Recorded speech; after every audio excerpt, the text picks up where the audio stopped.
All right. That was chosen at random. Ladies and gentlemen, buckle your holy shit belts. From the Nerd Melt Theater in Hollywood, California, Harmontown is now in session!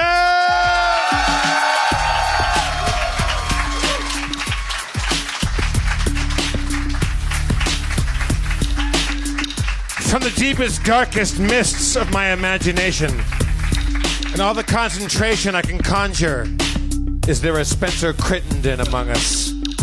Spencer Crittenden to the stage.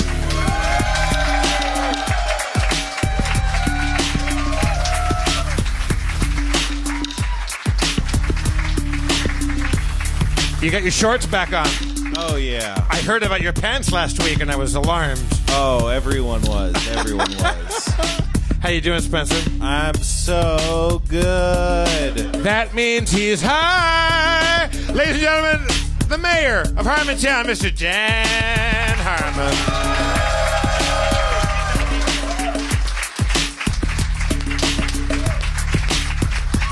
Yeah. Beat to the street. Everyone 2 feet. 2 feet, walk 2 feet. Walk on the street to the beat. Whoa, hey. Sorry. Beat to the street. 2 feet? What the fuck? What the fuck? 2 feet? What? A beat to the street.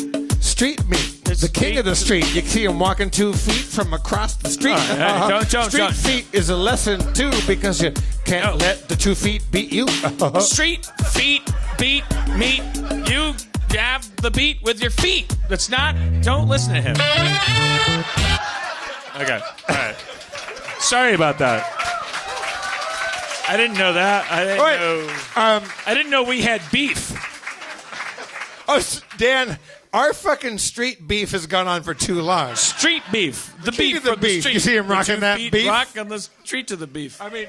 Don't let the beef street you. Dan Harmon, you as the mayor, you walked out and you said, keep that beat going. Keep that beat going. Yeah, the problem was there was only 30 seconds left of that beat. So your solution was to hit the pedal to the metal. All right. Do you want to go back to that beat? No. Give me a different beat. You sure? Yeah. Give me a good one. A slow one. Yeah. Same beat. Yeah. Same beat. Same beat. Yo. Same beat. Yo. Yo. Same beat. Culture. Christmas. Street. Rhythm. You have one. That's not part of the rap. That's me. You have 1 minute 40 left. You want to start from the top? Ignoring that. No. Ignoring that. Yo. 2 minutes. Yo. Street beef. Streets. Street beef. Street beef. Every street has a beat to its street. Every street has 1 or 2 feet. Every street walks along its own street. It seems like a contradiction. How could you walk on yourself? The answer is, shit. Street beef. Yeah. You gotta ask yourself, how could you walk on yourself if you're on yourself? Street beef. Street beats on the street beats. Street beef. My name is Street Beats. I'm a Street Beats. Street beef. Professor Street Beats going to the beats. Street I got beef. 1, 2, left, right feet. So I went down to the street today and I saw your mama and I said, hey, and she said, oh, do you want a newspaper? And I said, no, because of the internet. Okay. All right. That's good. You have 1 minute 5 left. Just to whet your appetite. You have 1 minute 5 left. Okay. What else is going on? Dick Cheney? A minute. Dick Cheney. 1 minute I heard left. Dick Cheney. 1 minute. Yo. Dick Cheney. I heard Iraq War, Dick Cheney. Dick Cheney. All right. And Plumber and reggae. Okay. 54 seconds. Yeah. I saw Dick Cheney just the other day. He was fighting in an Iraq war in his usual way, and he was trying to plumb the toilet, and ISIS came, and whoa! 40 seconds. All right, 4chan. What did you say? 4chan? 40 seconds. I thought he said 4chan. All right. Yo. All right. Okay. Two minutes. You have 2 minutes. 2 minutes. It's 2 minutes. He's like an aerobics instructor. Okay. You and the hat, the lady in the front row with the yellow hat on. That's Heather. That's our friend. That's Heather. Hello, Heather. Heather, good to see you. Heather, name or say a word that starts with the first letter of Dan's name. Duck. Right. Okay.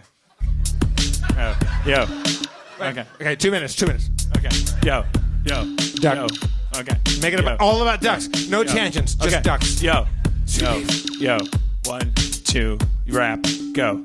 Web feet on the pond, swimming around. A woman I'm fond of is over on the other shore. I'm gonna go over to her and say, "Hey, you want more of my duck penis?" She's like, "No," and then we're into a whole thing but migrating. Duck leader flies to the sky. It's time to fly south, and we don't know why, because our brains are the size of peas, but they're developed over 6 million years, and we got magnets in our ears, and it's like it makes us fly and like totally intricate like patterns that even humans marvel at. Yo. Yeah, I think rhyming is overrated. Yeah. All right. Thank you, everybody. Jeff Davis.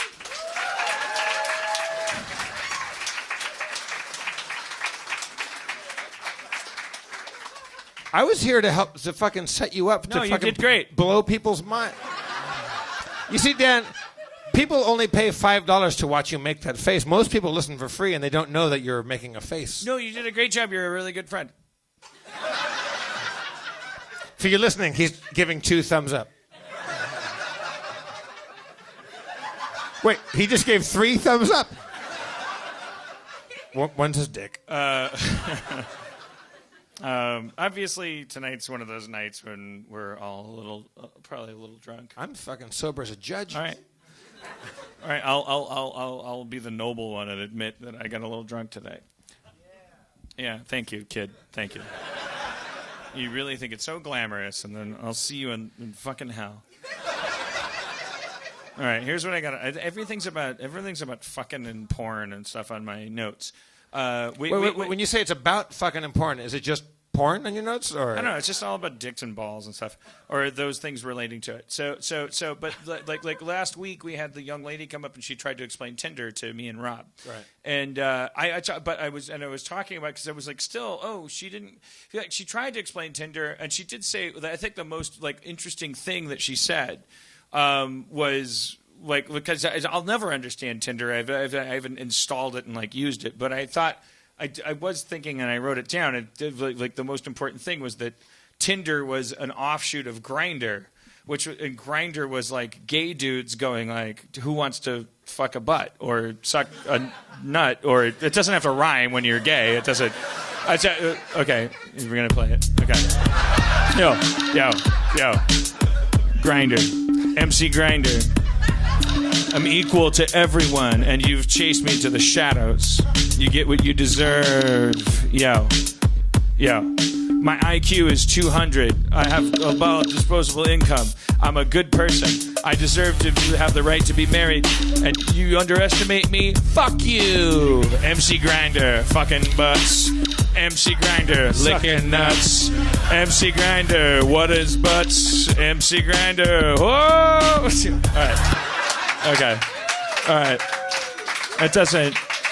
I'm a big fan of the gay people. I'll tell you, Meltdown audience, we haven't heard the last of MC Grindr tonight.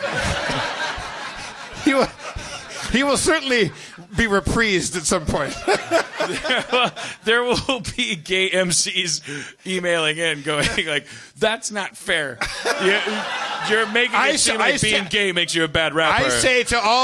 I say to all of our gay MC listeners out there, I challenge you to come down to Meltdown Comics. That would be amazing. And just have a gay MC Grindr rap off. If you're a gay MC, well, obviously you should just come down no matter what. I don't want to pit them against each other. No, them against you. It's you. Right. Yeah. Is there a way I could just be a bad guy? Could I just be like cis rapper? like straight heteronormative rapper. MC heteronormative. Yo, everyone should fit in a dichotomy. Your pleasure needs a lobotomy. I'm a mainstream Jim Belushi. I'm fat 45-year-old piece of shit. Do we have any? And then another guy comes up. Whoa, yo, state the name. My name's MC Grinder, and I'm here to say it. He's like, he rocks the world. Right. Or she. Is Grindr only men? You close-minded Is millennial Grindr only fucks. gay males, or is it gay women too? Of course it's gay women. I don't fucking know. What I'm kind asking of a question. genie lamp are you trying to rub? Of course it's gay women too. I don't. It's what? It's. Oh, so You're all racist. No, I meant the gay rap battles for women too. I don't know what Grindr's for. I don't know. Is there a woman homosexual Grindr? Scissor? It just scissor. Are you joking? It's scissor without an O. For It's real? just scissor. Scissor. Scissor, and the slogan is, it doesn't exist. It's not real. It's a myth. There are several gay women apps. Datch? What does Datch mean? It's a lesbian dating app, but I don't know, it wasn't successful for me. It wasn't successful for you. Datch didn't work for you? Why? You met the wrong kind of people, or what? Just didn't meet anybody. You didn't meet anybody. No. There's no one on it. It's not like Tinder where there's like millions of people. It's easier to swipe on Tinder and figure out who's queer. All right. All right. You guys, go away. I had a conversation with Heather, who you remember is in the front row. She's like, Hello, Heather. it's easier to use Tinder and try to figure out who's gay. on Heather, was it Tinder. you that made that awesome comic strip? No. Who's that? Who was the person that made the awesome comic? Okay, all right, okay. Rob Schrab to the stage, Bring him motherfucker. out, bring him out. No, get him out here. Rob, the Phantom of the Opera is here. Bring him out. Ladies and gentlemen, Rob Schrab. Oh! Rob Schrab.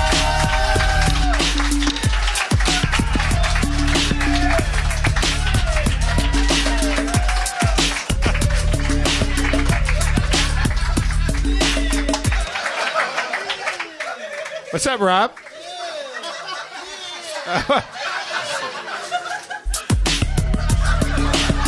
Just making a drink. Making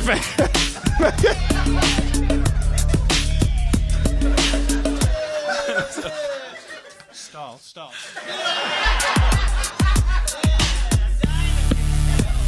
This guy likes ice. It's a lot of ice. All right. I'm sorry. Rob, what was your comic? What was your comic book called? Fuck you. All right, so all right. Who in the crowd? Where do you want me? Well, sit there for the cameras. Right there. Is that good, Chris? All right.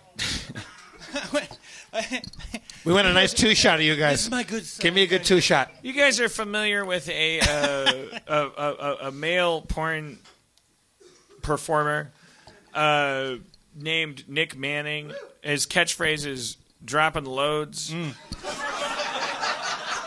It's a man who, when he comes, he says "dropping loads." He says it out loud. He goes, "Dropping loads." Dropping loads. I'm not the first person to this party. Like he's been on Stern and stuff like. He was in a Batman parody where he said "dropping bat load." So so it's obviously like because I was like, well, who's the dropping loads guy? And I was I was looking for his videos. He's in a million videos. But You were looking for his videos in particular? Yeah, I type his name in to Because porn. you like watching the guys say dropping loads while they're coming? I wanted to check up on him and see if he was. I don't see a problem. His most recent videos, he maintains this like caveman persona. He goes like, he no longer says dropping loads. this is the fascinating thing to me. Now you got to pay him. That's what I think he signed a contract. I haven't dug deep, but I clicked on the first 3 videos, and it's just him going like he grabs a woman and goes like, sex, and then like she starts sucking his thing, and he goes, dick in mouth. He's basically Cookie Monster. But you're into this guy? Am I into this guy? You're searching his videos. Is America into FDR? I don't know. I mean, he dropped the loads of socialism on a country that needed it when it needed I'm saying, it. but you enjoy that porn. The Golden Gate Bridge exists because of loads dropped is this at the right time. I don't know. Am I into it? I don't know. Are you into Dillinger? Are you into Ben Franklin? Are you into Kitty Hawk? I'm asking. Are you into fucking Skittles? Are you into apple pie? This is the weirdest parade I've ever seen. Are you watching these? Are you clicking on this guy's porn because it's sexy to you, or because you like him as a personality? I want to check in on him, and I want to know. I want to watch him say dropping loads. Okay. I bet you somebody's got a supercut. Of course, on YouTube, it's all audio. But the thing is, so I want to see the dick. Why did he drop him? I don't want to just see the audio. I want to see him say dropping loads and his dick.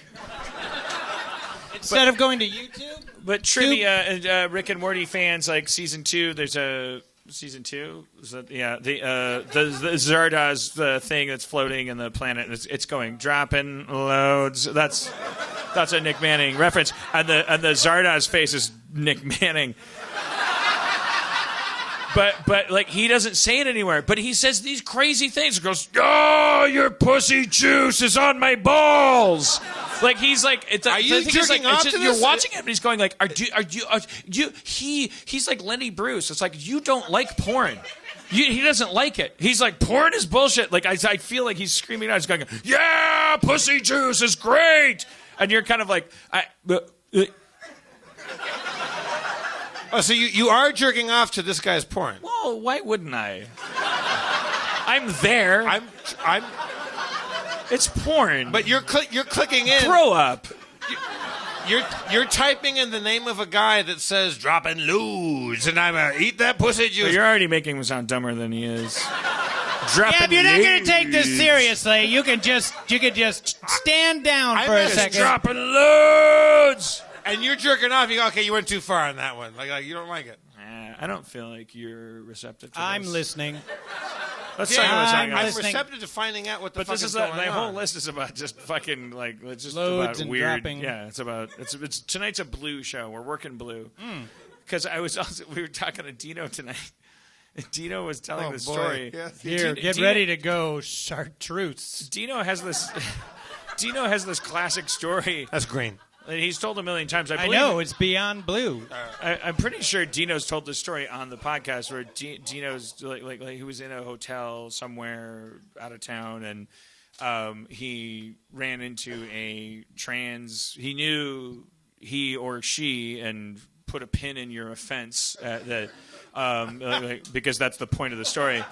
Is that he saw a kind of prostitute-y kind of figure hanging outside a hotel that upon first sight of him said like, "Hi, room 315," and he was like, "Okay." And then later on that night, he went up to the room, and then this person who was presenting as a very attractive woman, but who had a wiener, and that Dino knew had a wiener when he saw her, but like was like, I'm into this. I'm going to go to this room, and he went to the room.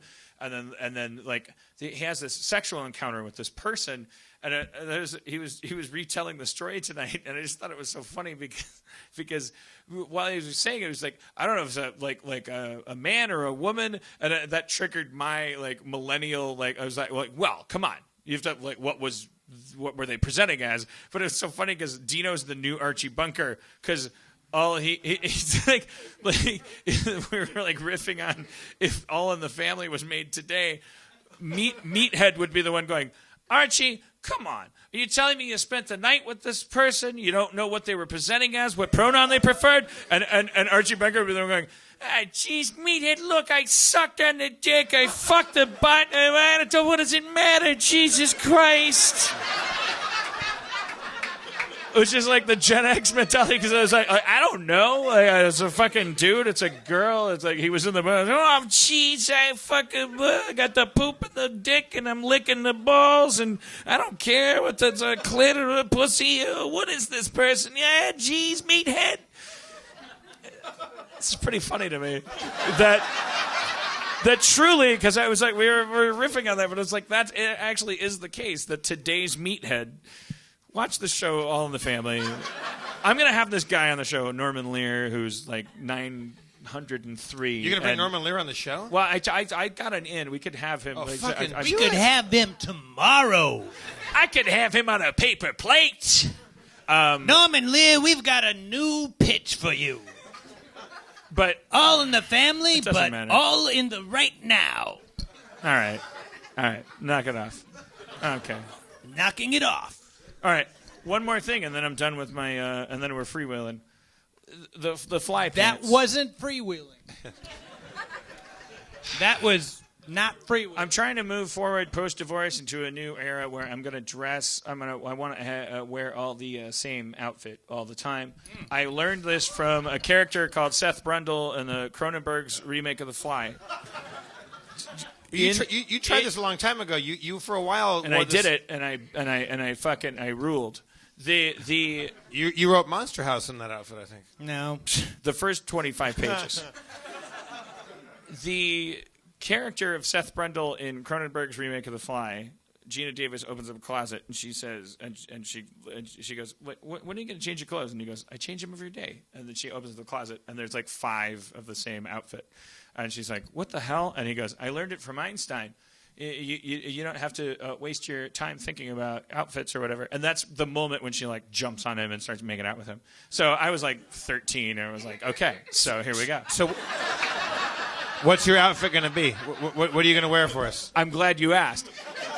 So I went through these phases. I should do that. So here's the thing. In the meantime, I've learned Einstein, he didn't learn that from Einstein. That's a myth. Einstein wore whatever the fuck he wanted. Einstein would wear pajamas on Monday. He always wore like black or white or like grayish stuff. I mean, like, check it out. Look online. Like, it's either. But yeah, I agree with you. Like, I totally agree with you. Like, he wore different types of shirts and jackets, but they were either like black or white or There were certainly shades of a grayscale. Yeah, I think it was a thing because everybody around him was at the time they were wearing that color and stuff, and not a lot. So of Einstein didn't do it. So the originator of that concept is Seth Brundle in The Fly. So, in keeping with his principle, which he states in the movie, he credits Einstein with it, but Einstein never did it. He's saying, in the movie, he says, that way you don't have to expend any mental energy on what you're going to wear. So, what are you going to wear? What's the outfit going to be? Guess what? Seth Brundle's outfit. Which is? Well, it's telepod. Leather jacket and jeans? It's a gray, black and white herringbone suit jacket with a white collared shirt, a dark red tie, and pants. My assistant's in charge of tracking this stuff down. That's a good look. But though. he said pants because the thing is, when you Google Seth Brundle, you don't get a clear look at any of his pants.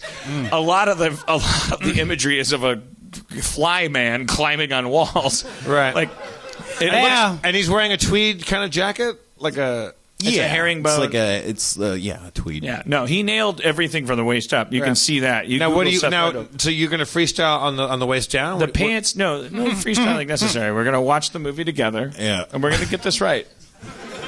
Because you fucked up a little bit. Do you remember, as they're, do you...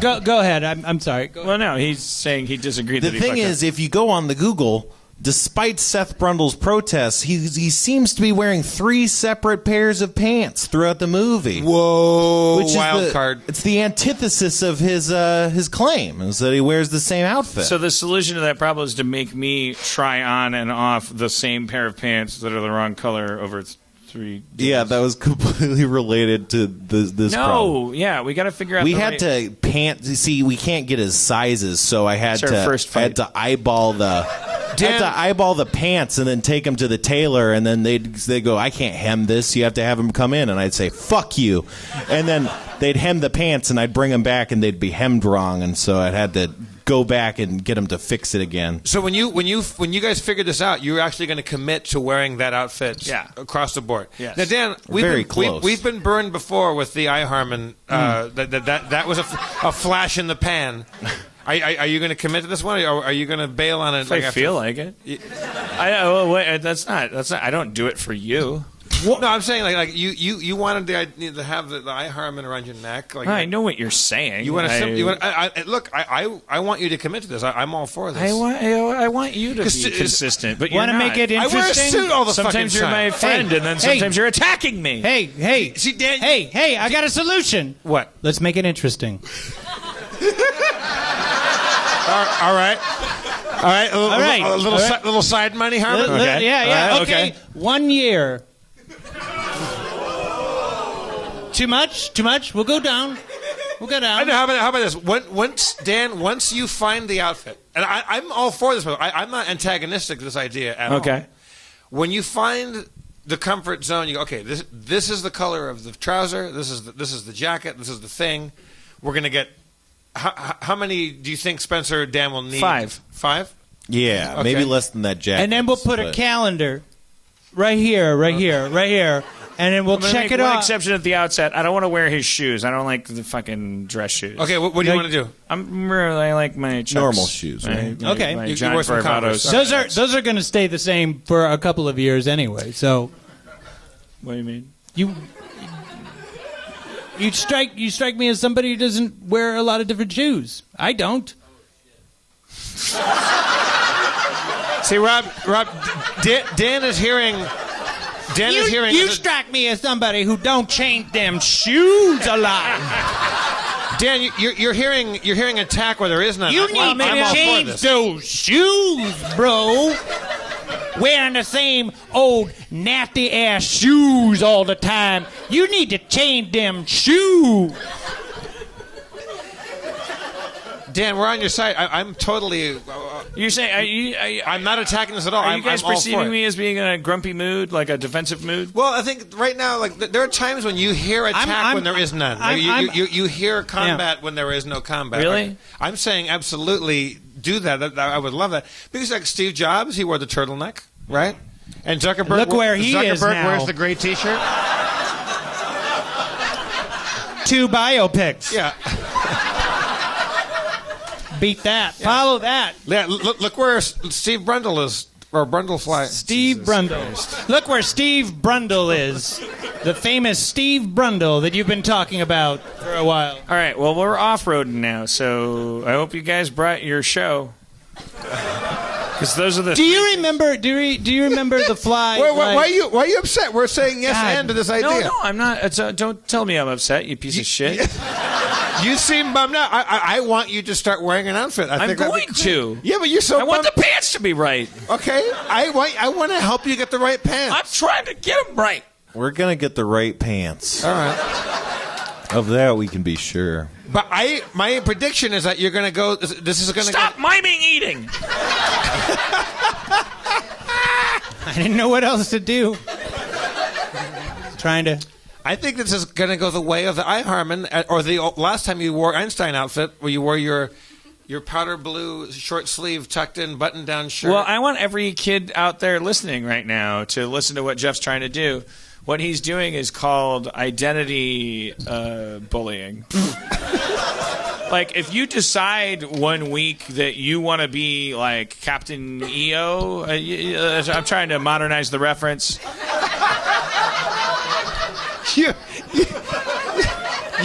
You want to shoot lasers and make people dance? If you go through a phase there and you're like, oh, I'm going to do this every day. I'm all for it. And then on Thursday you're like, this is boring. Go ahead. It's better to do it and get bored. I support it all the way. Guys like this are always going to be like, no, you got to make up your you're mind. You're manufacturing confrontation right Don't listen to him right now. He's going to tell you that you're manufacturing conflict.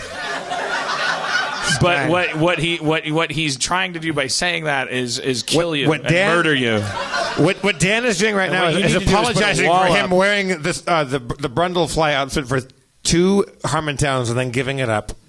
I don't think you have the guts. We went no. we went Remember through the when same Dan wore thing. it to the outfit? Oh no.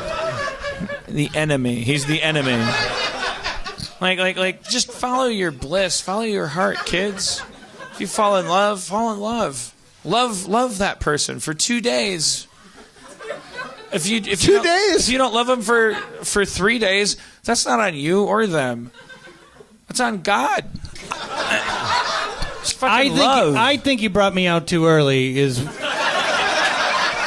Should we? Let's send Rob off for a bit. We'll bring him let me back sit. All right, that was Rob Schrab, everybody. Thank you. That was Rob Schrab. We'll bring him out later on.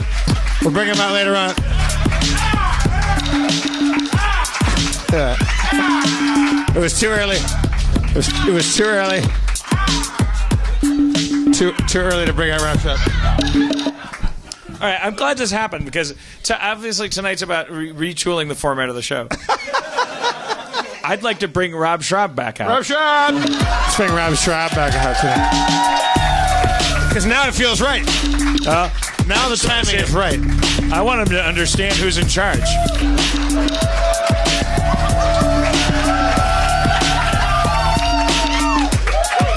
I think it feels right. Rob, get up. Can you do a dance on this? Can you get up on top of the podium here and do a little podium dance? I'm not going to get up on that. All right, Rob Schrab, everybody. Thank you so much, Rob. So, Rob, You are welcome. You got any Lego spoilers for us? Nope. All right. Rob Schrab, everybody. There he goes. He's gone. Oh, he's leaving? No, he's staying. I can. All right, see, I'm out of control then. Yep. So the next time something goes wrong, it's not my fault. What was the first moment you guys remember meeting each other? Do you guys both have the same memory of the first time you guys locked eyes? It was like in the back of Cults in Milwaukee. Comedy Sports, probably. Or was it LA Freeway stand-up? Yeah, it was a cult. Yeah. Cults? Yeah. He's probably there. I've been there. Oh, yeah, you have been there. I was there before. Yeah, after it was not Comedy Sports anymore. But I went there one time with you guys. So what was the first time you guys met? What was the circumstance? I don't know. Just we were in an improv workshop. I don't know. Dan, you were like probably 18. 17. 17. I was 39. But I remember. I remember Rob being funny. I remember when he was funny. The good old days. Yes, he was funny back then. Well, I remember we did some improv exercises, and then I remember you were off. We were done with the workshop, and you were sitting, and then you had a bag of chips, and then you had a soda, and you were talking about how you had read that the chips had riboflavin in them, and that the riboflavin was a tenderizer, and that it was designed, the same companies created the soft drinks and the chips, and because the riboflavin tenderizes you. And I don't think that's right. I don't think that's right. I don't think riboflavin does that. Does anybody know what riboflavin does? Riboflavin? Isn't it just like a B riboflavin? vitamin Does or anybody? something? Just All right. a vitamin. well, that's not why I brought it up. That's what that's my No. memory of you. I didn't think you were right. That's my Yeah. memory of you. What was the first moment when you guys connected and thought you guys could be like maybe friends? I remember like the first time I was was a chair. about That to was a do. chair. What? Sorry, that was a What? chair. Dan farted and was blaming a chair on from it. out there. It was a chair. Dan's blaming his fart on a chair. Sorry, it's a terrible show tonight. It doesn't need to be a good one. It's pretty bad. It's $10. I'll give you all your money back. Yeah.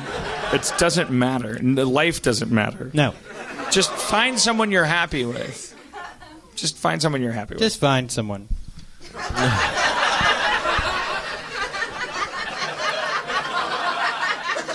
Just feel around in the dark and... That's what I do I don't do the Seth Brundle thing. I get dressed. I get up before Kate does, so I get dressed in the dark.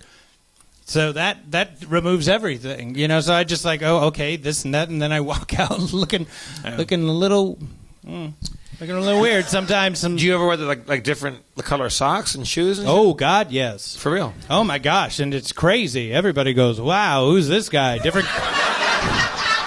colored socks, because you know how everybody looks at other people's socks.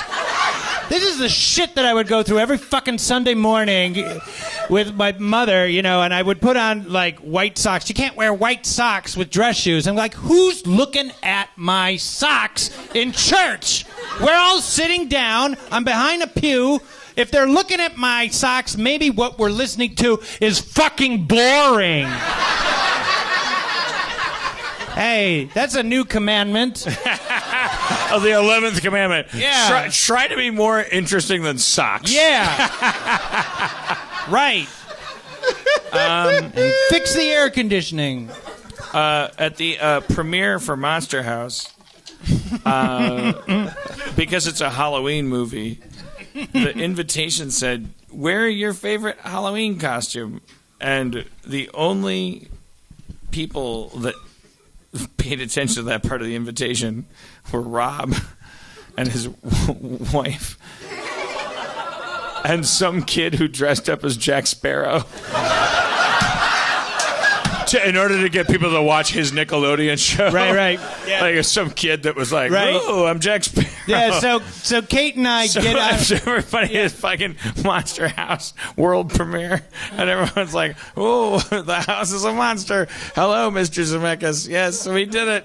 Oh, we did it. Next step, Oscars. And then Rob gets out of a limo. This is Tron? Tron. Yeah. It was a good Tron. Skin tight. Fucking wait, hard on circuitry, puffy paint circuitry. Fucking Tron. Rob, full on Tron. Was it Ram or Tron? It was Ram, wasn't it? It was Tron. It was Tron. I dressed up as Ram. Wait, you guys don't know who I am? No, it's you weren't there. I think didn't you do Ram one time with the Reds? I think you're thinking of a different Rob. That was back when you were triple gymming it. You used to go to the gym 3 times a day, and this motherfucker was in shape. I was crazy. Yeah, he wore tights for a living. All you wore was a bodysuit at all times. Not at all times, but I could pull it off. You did. Yeah. Your ass was like a space helmet. It was fucking. It was a good ass. Yeah. It's a great ass. Do you, Not that you noticed. No, I did. I went like we're in the limo. We're in the limo. I'm dressed as Tron. Kate's dressed as the Tooth Fairy. And just before we get out, I go, you know something? I bet you we're going to be the only ones dressed in costume. You're right. Hello, I'm right. And we're getting our picture taken, and everybody's going, excuse me. Excuse me. This is the camera. Why are you dressed up? It says in the invitation. And they would all go, yeah, we know. And I didn't realize it's Hollywood, so you don't do stuff that's... No, you don't. No, it's a test. When someone says have fun, it's a test. So, if you have fun, you're a fucking nerd. So we walk the red carpet and we get our picture taken, and then the next day we go, oh gosh, it's the first premiere, let's go see it. Oh, we look online and go, oh shit, oh, Dan Harmon, writer, oh, Gil Kennan, director, oh my gosh, it's Robert Zemeckis, and then Kate and I, background. Like background, like when you go to a premiere and you have like hired people dressed up as like idiots in the background. You're saying that's like the image. The image of us is a picture of us that said background. Oh no! It didn't say. It said, under yours it said writer, me background. It did not even Tron, not even Tooth Fairy, just background. Don't know why they're on the red carpet. Don't know why they're Tron and the Tooth Fairy. They sure are smiling like I'm supposed to know why they did that. Background. For lack of a better word, background. Spencer, what have you been doing? Have you heard about these Chinese murder vans? No, okay. I have not. Fill me in on the Chinese murder vans. I've filled everybody in. They murder people. Spencer and I had a... What is their angle? The murder is their angle. Is it vengeance, or are they just going out and randomly killing strangers? Yeah, it's vengeance. Okay. The people who killed their van parents. All right. Clearly, you read one article. They stalked the streets. You don't know anything. I'm picturing a Ford Econoline bubble window van from the 70s. Like, what kind of van are they in? It's like one of those, except with a lot more screaming and. Yeah. So, do they kill you inside the van, or do they jump out of the van and then kill you? They get back in the van. No, they kill you in the van. No, okay, sorry. This is a joke. I've talked about this before. No, the real thing that's been happening in my life is Lord of the Rings. What? That's the real thing that's been happening. No. Okay, so I was on the computer. I built a computer. No. Yeah, no, I know it's hard to believe, Rob. That was on the computer. That was bullying. I recognize that. I'm sorry. I know where this is going, and and I get a phone call from Rob Schrab. Yeah. What did you say? How do I work my computer? No. I'm driving in because I worked at Lego this morning, and I'm driving, and I'm going, huh?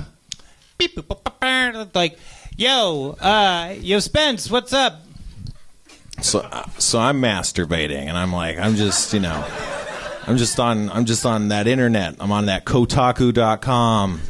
No. Go there. We don't have to VR this. Just go ahead and explain. I'm just telling the people what happened. Oh, okay. No, you explained. You called me up and started assailing me with questions. What's Kotaku.com? It's just a website that's not porn.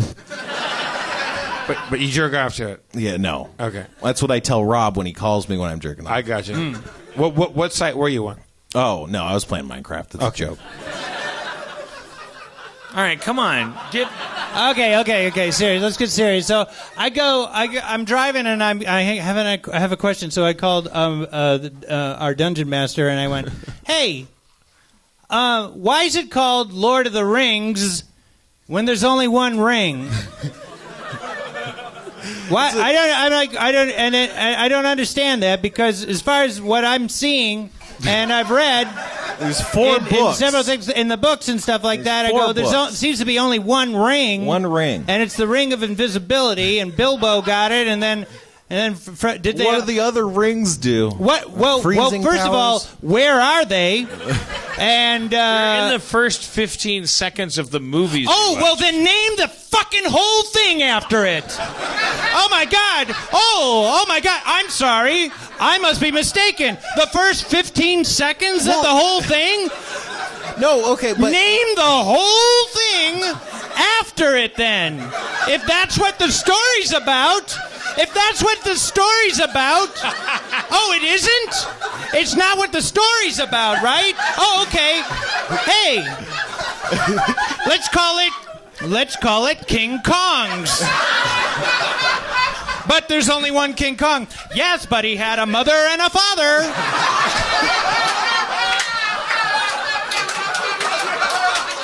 Doesn't make sense. So King Kong would be called like the Kong family. I mean, like he gets think of like the pitch. Like he walks into whatever bar with C.S. Lewis and there's fucking H.P. Lovecraft hanging out in the corner and going, "Woo! Just got done with my whole books. Oh man, what's it about? It's called Lord of the Rings. Wow. Oh wow, is it about like a guy, a lord who like finds all these rings and then there's like it's like fighting over all these rings? No." It's nothing to do with rings. It's just one ring. Oh, off to my Why not just call after it my Lord series of 17 books that are all about lions, witches, and wardrobes. Yeah.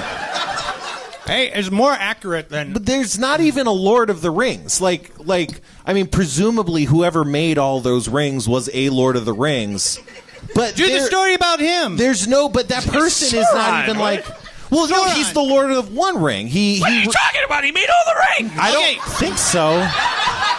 I don't think he did. What movies were you guys watching? No, I'm pretty sure he made all the rings. I'm pretty sure elves made all the rings. Gave 3 of them to dwarves. No. 3 of them to humans. No, Sauron What had did- a guy what did the other make all rings the do? rings. They gave them. They gifted them. To What did the Whoa, Levy, what does it say? You're looking up on Wikipedia, right?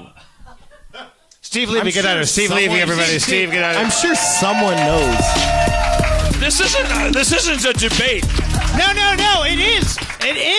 It is a debate, and I'm taking it down, and I'm it's going to not win. a debate. What did it is. What did the Okay. other rings do? They turn. Well, here's the thing that pisses me off. Okay.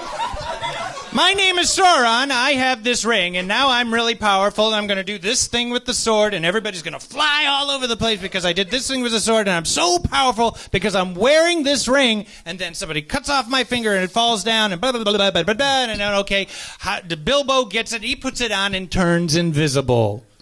Why? Well, Come on. That's always been fucked up. I never Because got that. Sauron isn't invisible. He isn't invisible. He's wearing this ring, and he doesn't turn invisible. I would, if I were to Little clunky. If I were to defend the Little mythology, clunky. I would say that the cowardice of mortal beings means that the biggest power that you would have if a ring of that power imbued itself in you, that the very first and foremost thing you would do before you could fly or do anything, that you would just be a creepy invisible person. But that's me apologizing for a mythology that I agree is flawed. However, it's not he had a bunch of rings made. The whole point was that he had all these rings made. The ring of power is the ring that controls all the rings. He had a bunch of rings. Had a bunch of rings before the story started. Okay, good. Let's do 3 books about not that. What does Steve have to say? Spencer's right. It was an elf, right, or something? Yeah, here's what they Yeah, it did. was an They elf, killed like, they killed Sauron, and they went, well, fuck, that guy had that one ring. We need to have rings to battle evil if that ever comes back. Yeah, so but let's never talk about him or use him ever. Well, let's just. Here's the first thing that comes up when you write, who made the rings in Lord of the Rings? Well, I know because I played the video game. Right, yeah. I met that guy. I worked for him. Spoilers.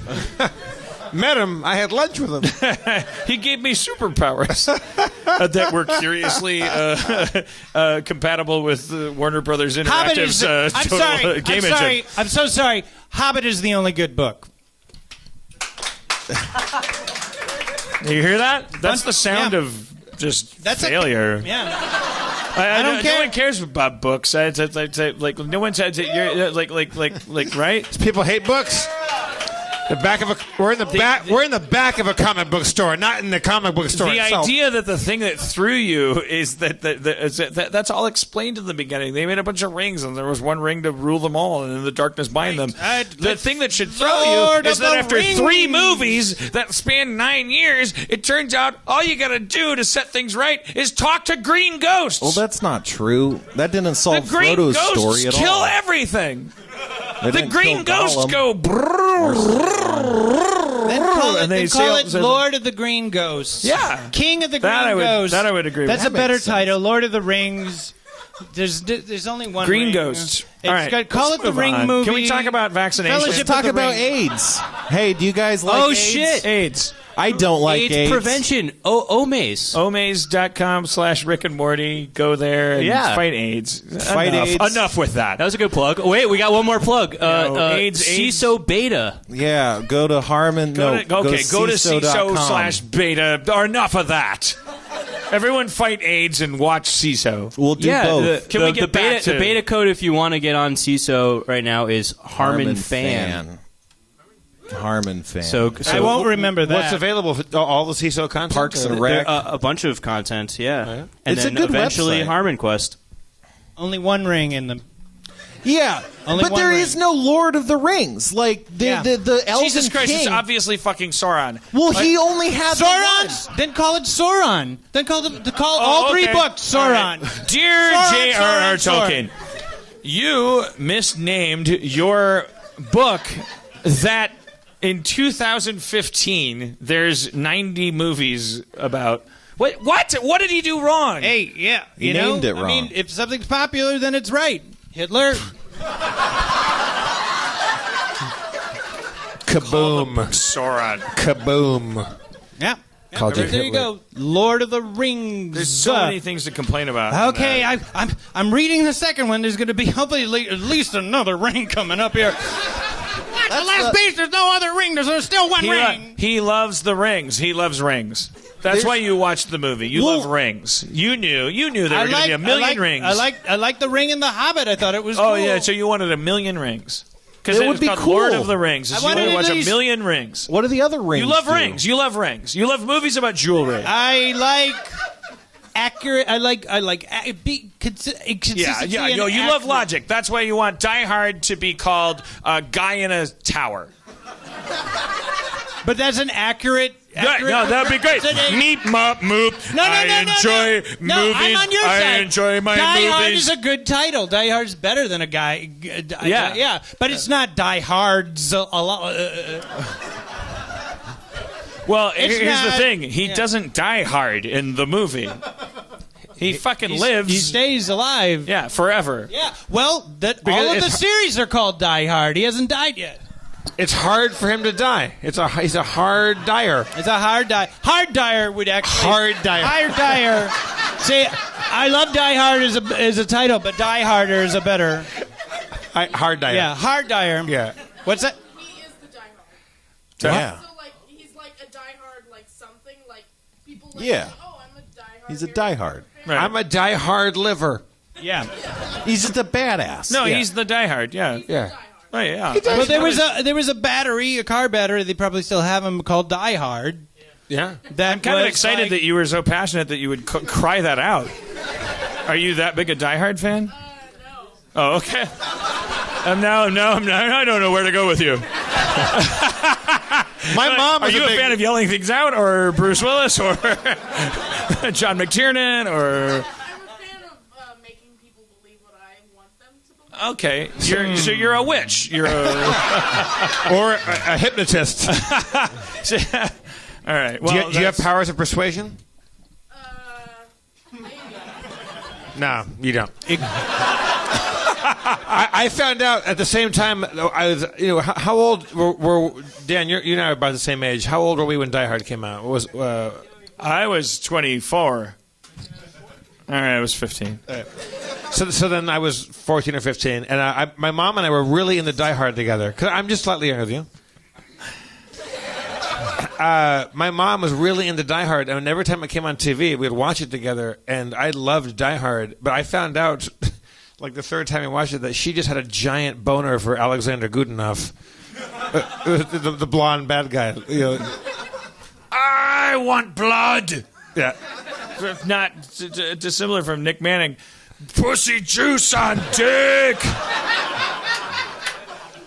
Do you watch that guy's porn because you enjoy him as a character, or because what's happening is sexy? Wait, okay. It has to be Can we- both. Why? I think in a world where there Do you enjoy is him as an every entertainer? second that we're sitting here, another 5,000 pieces of porn are made. Right.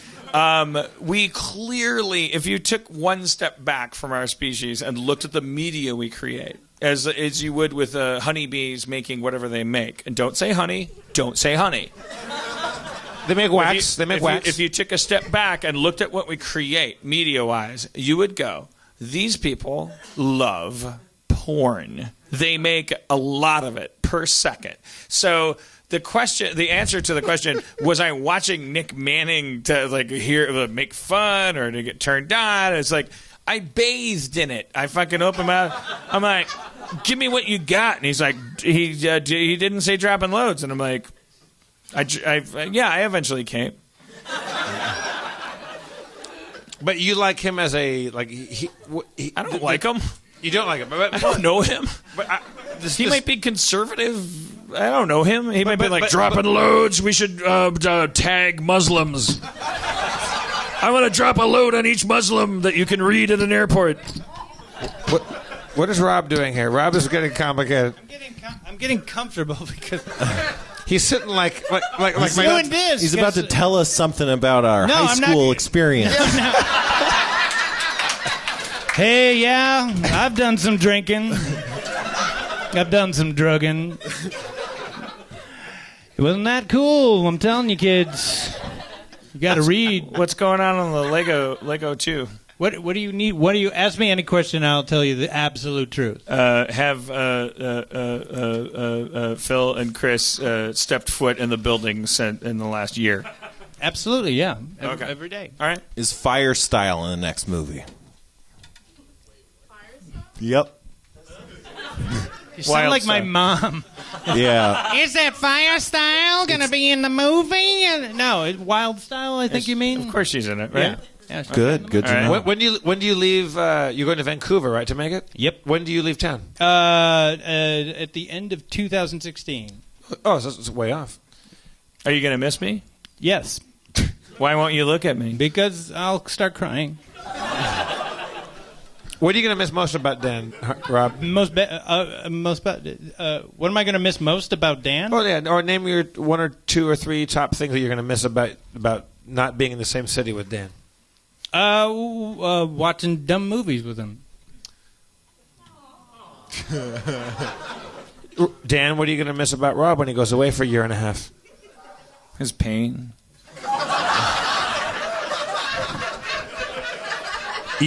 You like his pain? Yeah. It makes me feel effective. In his defense, it is pretty funny. It's delicious. It's very tasty. Here's the thing. Me and Rob, we were kids. We're like, remember, an LA Story when Steve Martin and what's her name? They go out in the garden and I hope that's not fucking. Well, they fucked. That's the scene where they fuck. But it's like there's an Enya song playing. Like, we came to LA because we wanted, we wanted to be who we are now. Yeah. But it's not like being who we are now required us holding hands and running through a field. No, we barely talk to each other. But look, and we it's nice. I'm very thankful. Our friendship, yeah, is foundational to it, and it's good. No, I'm all for it. I mean, I wish I don't understand why you have to go to Vancouver to make Legos move. It doesn't make any sense. I could do that here on the floor for 1/10 the budget. I don't understand. I don't get it. Well, you're welcome to come visit. Well, I don't. Obviously, the most important thing for me to make clear is that no one can ever hurt me ever. It's not possible. No. I don't have feelings that are available from the outside. No, that's not something that you can do. Nobody can hurt me. Remember that one New Year's where it was I think we both of us were in our 30s. You just turned 30 and it was a New Year's and we were like, well, party's over. New Year's, we're 30 now. Let's we're not going to go out and have fun and rave it up with all those youngins and stuff. Let's stay home and watch some TV and we'll call it a night, around 11:30 or something like that. And your girlfriend at the time came over and she was like, Yeah, I guess I'll do that too. I got a bag of mushrooms that I found in the freezer, and it was like a trash bag. They're in the freezer. They've been there for like about a year or something. They're not. Let me tell you something. They're not gonna work. We're not gonna get high. So if anybody wants them, and we all went, sure. Was I there too? Was I there for this? I don't think you were there. I think we were trying to get you there. I think we were on the phone with you, and you're like, I'm not. But you coming kept over saying, there. "Who's there? How late are you going to be there? I'll be there." It's an inside joke. It's what Jeff always does. Okay. So I remember. No. We'll get back to this pain. We'll get back to it. So anyway, Want to find out? this is one of my favorite memories of hanging out with Dan. It was like you, me, Chris Tallman. It was like Robin Roth, and she puts them down there, and we're like going, oh, okay. Oh, there's all these mushrooms. All right. Well, I guess I'll take a handful too. I remember looking at my hand and a pile of mushrooms, and I'm like going, no, okay. You said this is just, it's not going to work. It's not going to work. It's not going to work. Famous last words. And we all went, fuck it. Oh, man, I'm so fucking old. Jeez, that's 30 years old. Holy shit. No, it's all over with. Oh, I think we were both broke at the time and whatever. And then Robin, I brought my Dance Dance Revolution machine around here. All right, hooks it up to the TV, and Chris Tallman and I are sitting just kind of crashed out on the couch watching it, kind of sleepily watching it. And Dan's in front of us on the Dance Dance Revolution. And it starts off, the music's like, dum, dum, dum, dum, dum, dum, dum, and he's going, bum, bum, bum, bum, bum, bum, and then clears the level, you did it, boom, bum, bum, bum, and then the beat keeps going, every level goes, lights and stuff like that, and all of a sudden lights are coming out of the TV, and Dan is like dancing. Dan is dancing. Level 12, level 13. Perfect. Level 15, 20, 67, 109. Who are you? Dan's like going, I can't stop losing. I can't stop losing. And Tallman and I are like going, I can't stop losing. I looked over at Rob. We're all dancing. If I was playing any other game, I'd be like, well, I looked over at Rob, and Rob was going, the whole room is He was alive. watching Seth Rogen just be magically good at dancing. It was And then it just like the music is like going through the roof and our ears are shattering, and I looked at Chris Tallman and I went, oh no. And he said, yeah, we took way too much. And we were just like, like we were going hyper speed, like Dan's dancing all over the place. Robin took off and ran down the street, and like it was just like it was the I think the most high I've ever been in my life. Like the walls were growing hair, and everything was like black light, but there was nothing on, and we were and then like Steve Agee gave me like a hand job. What? He gave me a hand job.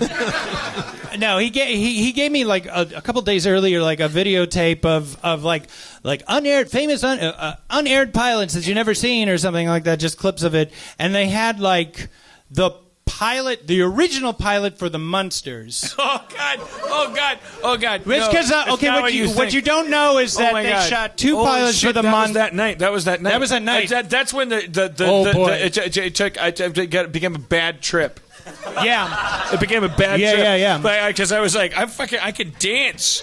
And we were like so happy, and then we watched. Your legs weren't. I couldn't see them anymore. They were moving so fast. I was like, "There's a God made the game. God made my feet." It's like I got nothing to do with this. Perfect. The game was like, who are you? Like, call Konami. You have a vacation awaiting you. And I was like, man, I can't. So you lose, and I put in this. But then we watched original Munsters. There was like the original Munsters. So you guys don't even know the Munsters, but there was like a Herman Munster, and there was a Mrs. Munster, and there was other Munsters. Who knows the Munsters? Okay. There was a Monster there was family. a son. There was a son.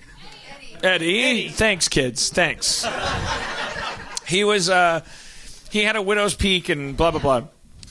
That's the recast. Like, that's the Michael J. Fox. There was an Eric Stoltz of the Munsters. So then they showed it, and it was like, and the kid's name was like Happy something. Happy His first name was Smith. Happy Smith There's or this whatever. kid. Same cast. The Everything original is idea with Eddie Munster is that he was part werewolf. Yeah. And so, they show the Munsters. It's Fred Gwynn, and he's everything's the normal Munsters, and then this fucking kid comes down the stairs and goes ah, and he was like a werewolf boy, and like we were on mushrooms and shit got dark. We because I don't remember putting in the tape, but I put it in tape, and then we were like watching, and then we just said, whatever, and we started talking about, yeah, man, like it's just so great that we know each other after all this time, and just your comedy is just speaks Remember to me. when Dan was doing such a good job my dancing? God, that was so great. How come we all became Morrissey? All of a sudden, and we were like, and it became a bummer because once when you're doing psychedelic drugs, like, oh yeah, have a great time, but then there's always that moment when there's the one thing that unexpectedly you're like, wait, if that's true, if there's a kid who thought he was gonna be Eddie Munster, who never got to be Eddie Munster just because he was ugly and terrifying, which is what Munsters are supposed to be, like, well, then what are we, and what are we doing with our lives, and why am I 32 and on drugs? Like, I have shit to do. I like my accountant is wondering where I am tonight, and he just fucking tailspin. I wanted to kill myself. It's pretty weird. Like, just imagine like any sitcom where everything's the same except the one thing that was like a side character comes in and is just like going, yeah. I mean, that was the original version of Eddie Munster. Pretty funny, but it didn't really fly. But it didn't land with them. But there's a different party. As long as fuck the show. There's a different party. What was the party where we're like, what were you? What was it Halloween? We're on the. You're not going to tell the. Why are you leaving? Costumes, and then like everyone came over and we're like, this party is not working, and I guess there was some ecstasy or something, and maybe we were tripping, or maybe we weren't, but I think it was dressed as Tron. No one knew if they were tripping or not. You were. But then like one person said, well, you know what? I'm gonna go. And then Schrab was dressed as Tron. I was dressed as I was 99-cent store cowboy. I made a cowboy outfit out of all things from the 99-cent store. So I had a giant cowboy hat made of kitten calendars, and as we were super high, and the party ended up in your office, which is like the smallest room in the apartment. And we're on beanbags. And then someone said, well, I'm going to go. And then Schrab had this Disneyland. They give kids these swingy things. What are they? Little spinny things like on a stick. Spin around. And then Schrab was in his Tron costume. And so it was his little, not little, turgid penis. It's visible. Okay. And it's like head to toe spandex, Tron circuitry. And then you're waving these Disney things, and then you go, "Why are you leaving? Why are you leaving? Why are you leaving?" And then other people started going, "Why are you leaving? Gay party, gay party." Why are you leaving? Gay party, gay party. Why are you leaving? And everyone's going, "Gay party, gay party." And then it's at the why whole are you party. leaving? Like, why are you leaving? Gay party. It was politically incorrect then too. But the idea was that there was no idea. It was just a funny. It was experience. this is how and it went on forever to the point that the point is kids stop to do more drugs. Just get together in your apartments and your homes and do them. In my bedroom, you guys, in my bedroom, I have a picture from I think it's my 27th birthday, and it's Rob, Dan, Chris Tallman, and I we had just done Ecstasy, and we were at the Beauty Bar on Cahuenga, and there's a picture of us there. I think Heather, my ex-girlfriend, took. And it's us at like whatever year that would have been, like 90 something, like late 90, or maybe 99, 2000. Yeah. And it's my favorite picture. It's really, really good. How do we? Are pupils like past our foreheads? No, yeah, our pupils are like saucers. Yeah, we're quite high. All right. Drugs don't work on me anymore. Oh, the poor baby. I've done so many drugs. I can't feel them anymore. You took a weed breath strip and you lost your mind. Oh my God! All right, come on. Oh my God, that was the worst. Wait, come on, open it. Holy shit! It says on the Doug Benson show. Come on. Oh my God, it was the worst. If it was, we'd have way higher numbers. Who is in pain here? Who has? That's a bad sign. Well, you're raising your hand like in silence. Do you want to come up here and share your pain? I want to come up here, but I'm not sure I'm in pain. That's the problem. Oh well then don't then. I'm drunk. I can't help. Well, then just stay there then. It's called being in the audience. Yeah, it's fine. No, I'm saying like, is anybody like? I want to be on stage right now. Well, so, okay, we got our friend here. I'm almost finished with Community season 4, and I have nothing else to watch. Well, that's What about season 5? It's adorable, but So much pain. There was a guy who had a heart transplant last week. Abandoning my graduate school program. Oh, he's shit. got a baritone pass. voice, and he's from Canada. What? You got carjacked, but it's not, don't think about it so much as like, what do I have to do to get up on stage? Think about it more like, oh my God, I'm in so much fucking pain. Like okay, what's it? Yeah, I mean, I'm severe. I'm just. you're in a lot of fucking pain. All right, is it cool if you share it? Podcast dynamite, but maybe not for you. You can. All right, let's do it. Yeah, we'll chippy toe through it. Yo. Sometimes human pain could be wrung like a rag into a bottle, and you can drink it, and you can sell it for a subscription fee. What's your name, young lady? Tara. Tara. Sorry to call you young lady. I'm sure that's in Flattered. some view that's gotta be somehow. Shut up, buddy. Don't old man splain how to talk to a young lady. Tara, where are you from? I'm from New York, Long Island. Oh yeah. Mm-hmm. Are you a LA resident now? Are you visiting? Yeah, I just moved here like a month ago. Welcome. Thanks. You enjoying it? Yeah. Settling in? Yeah. What part of Long Island are you from? I'm from South Shore, Suffolk County. Oh yeah. Yeah. You miss it? Your family all there? Yeah, everyone's there. Yeah. I don't miss Long Island. I miss my family. What brought you out here? I'm sorry. I'm not making fun of you. I just don't know what to do. I don't know why I'm here. What brought you to LA, Tara? A bunch of reasons. I kind of came for the sun, actually. The sun. Yeah, but a bunch of things. Yeah, job. Maybe try stand-up comedy. Oh yeah. Yeah. So now you said that you're going through some tough pain right now. Yeah, I'm just like very severely depressed and can't really seem to get past it. Is it sort of just as a general thing because you've come out to LA, you're living here? Is it what we could predict, which is you don't know what you're doing, you don't know where you're going? Yeah, I mean, depressed my whole life for sure, but like putting myself alone in a new city has triggered it to a point where it's like Did you have getting friends hard. or any kind of like connections when you came out, or you came out totally alone? No, I came out totally alone. Which is a really good sign because a lot of people don't do that.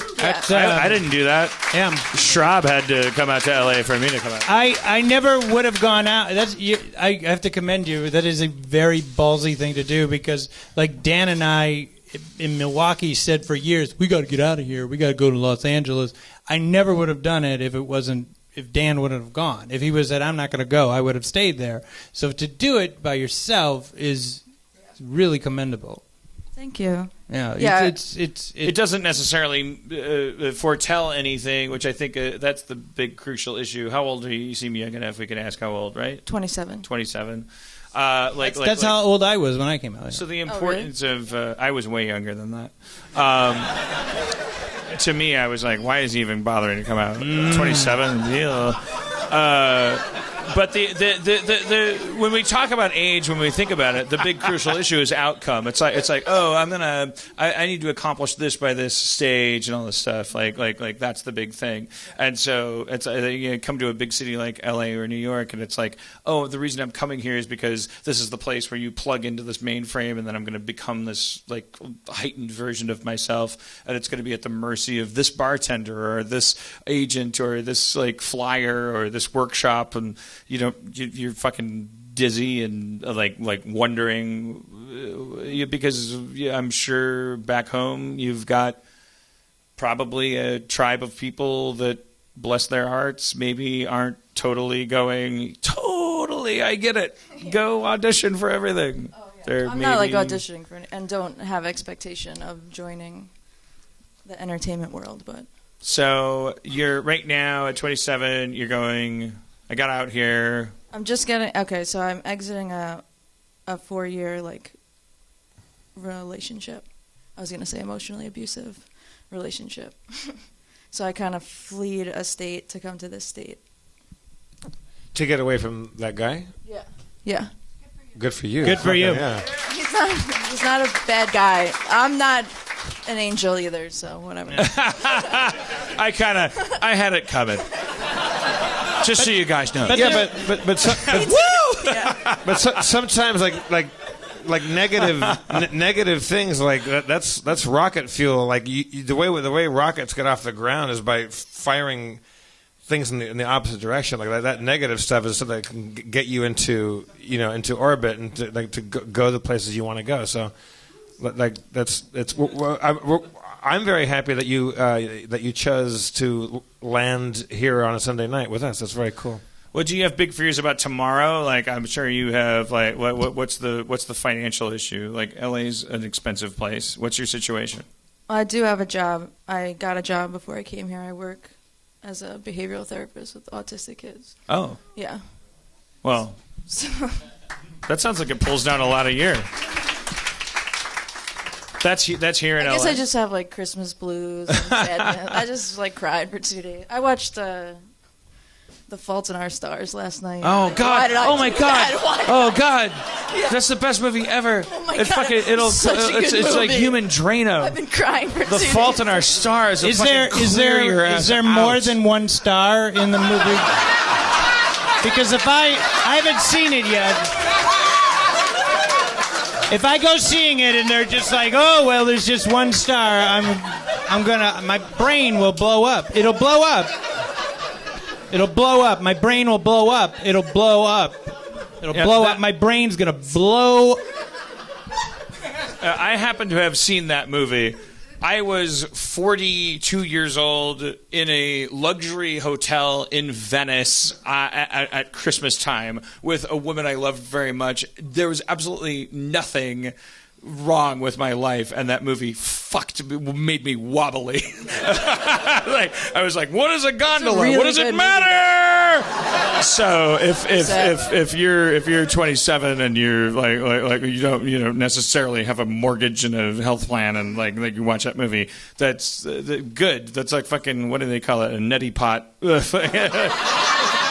shit clears you out. That movie will fuck you up. Watch it. Watch it, you piece of shit. You need to watch, Jeff Davis, you need to watch The Fault in Our Stars. I'm writing it down. It's on HBO Go.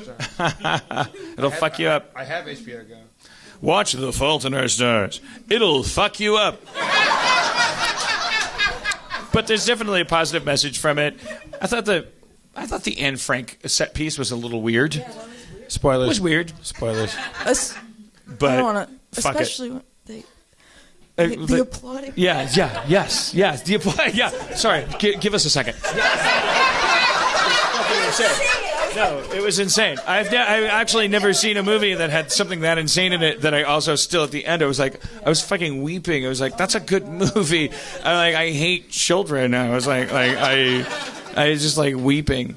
A good movie, nice movie, well written, nicely shot, whatever. So honestly, there's a good chance that movie's your problem.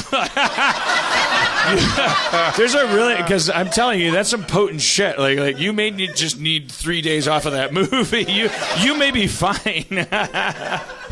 You may just need to watch Cannonball Run 2. The Sure Thing and Hudson Hawk. What's the last movie that you watched that made you go, oh? What was the last movie that what you was the last time a movie made you... Tara, what was the last time? What was the last I'm time? gonna put in this movie and you sit there and watch this. What was the last movie? I'll do TV show. The last belly laugh show I watched was Nathan For You. That show man. makes me laugh.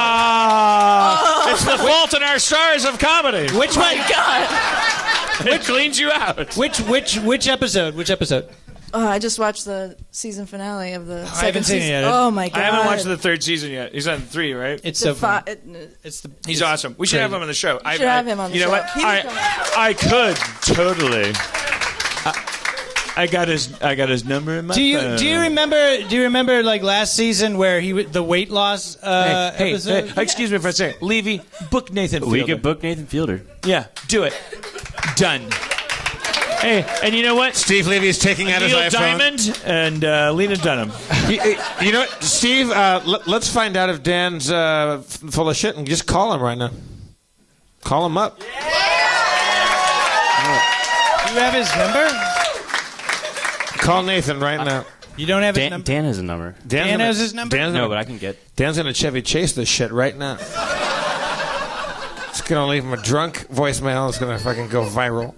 Okay, it's looking like I don't actually have his number. A lot of times what I'll do is if somebody's following me on Twitter, I'll consider that having my number. Because, yeah, that's his Wikipedia. Okay, all right. Oh, that's Nathan Fillion. Okay, all right. Call Nathan Fillion. Just okay. Call Nathan Fillion. Why don't you suck my integrity? This guy was like, dude, to play Chevy Chase's voicemails. It was him. It was you. We used my phone to play it. Anyways, can we please get grounded and be sensitive? What's the last movie that made you go, oh?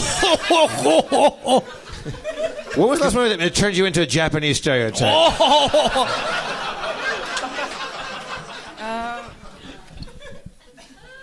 I saw that movie Entertainment. It was sad, but it made me laugh too. Maybe not belly laugh. Let's talk about these autistic kids. Yeah. Are you you're in LA? Your job is to what do you do when you punch in the clock? You 9 o'clock, and then you go, "Who's autistic?" And they're like, "I won't tell you. O'clock. I'm not going to look at you." And you're like, "I think you are." And then you grab them, and you're like, "Come on!" And they're like, "No," and you're like, "Perfect." And then you're like, 5 o'clock. I don't know why I sidled into that. That wasn't wasn't what I was trying to do. That's not what I was trying to do. Try it again. Try it again. You correct me from the moment you play. 11 o'clock. Oh, nice. Must be nice. Because because of depression, I don't get up for work. I just won't get up for work if it's early. So I've had to find jobs that start past. Is that like a thing that you put 9 a.m. on?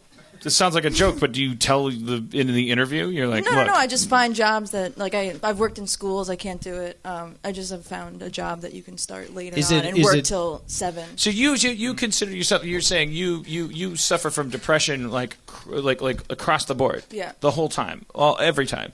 Like, are you taking medication for it? Mm-hmm. And what medication? And any time you want to say, Wellbutrin. You just say, I don't. You're prying. Yeah. You don't have to answer anything. But like, so Wellbutrin. But like, from what age were you when you were like, I'm fucking clinically depressed? When did you know? I mean, always felt like sad for sure, but like probably around like going away to college, really like fell like plummeted down. just being like got shipped upstate to like an upstate New York school, was like completely like alone in the cold and just like shit. Is it a daily thing, or is it something that kind of comes and goes, or is it day to day? It's like day to day. Did it start to affect you?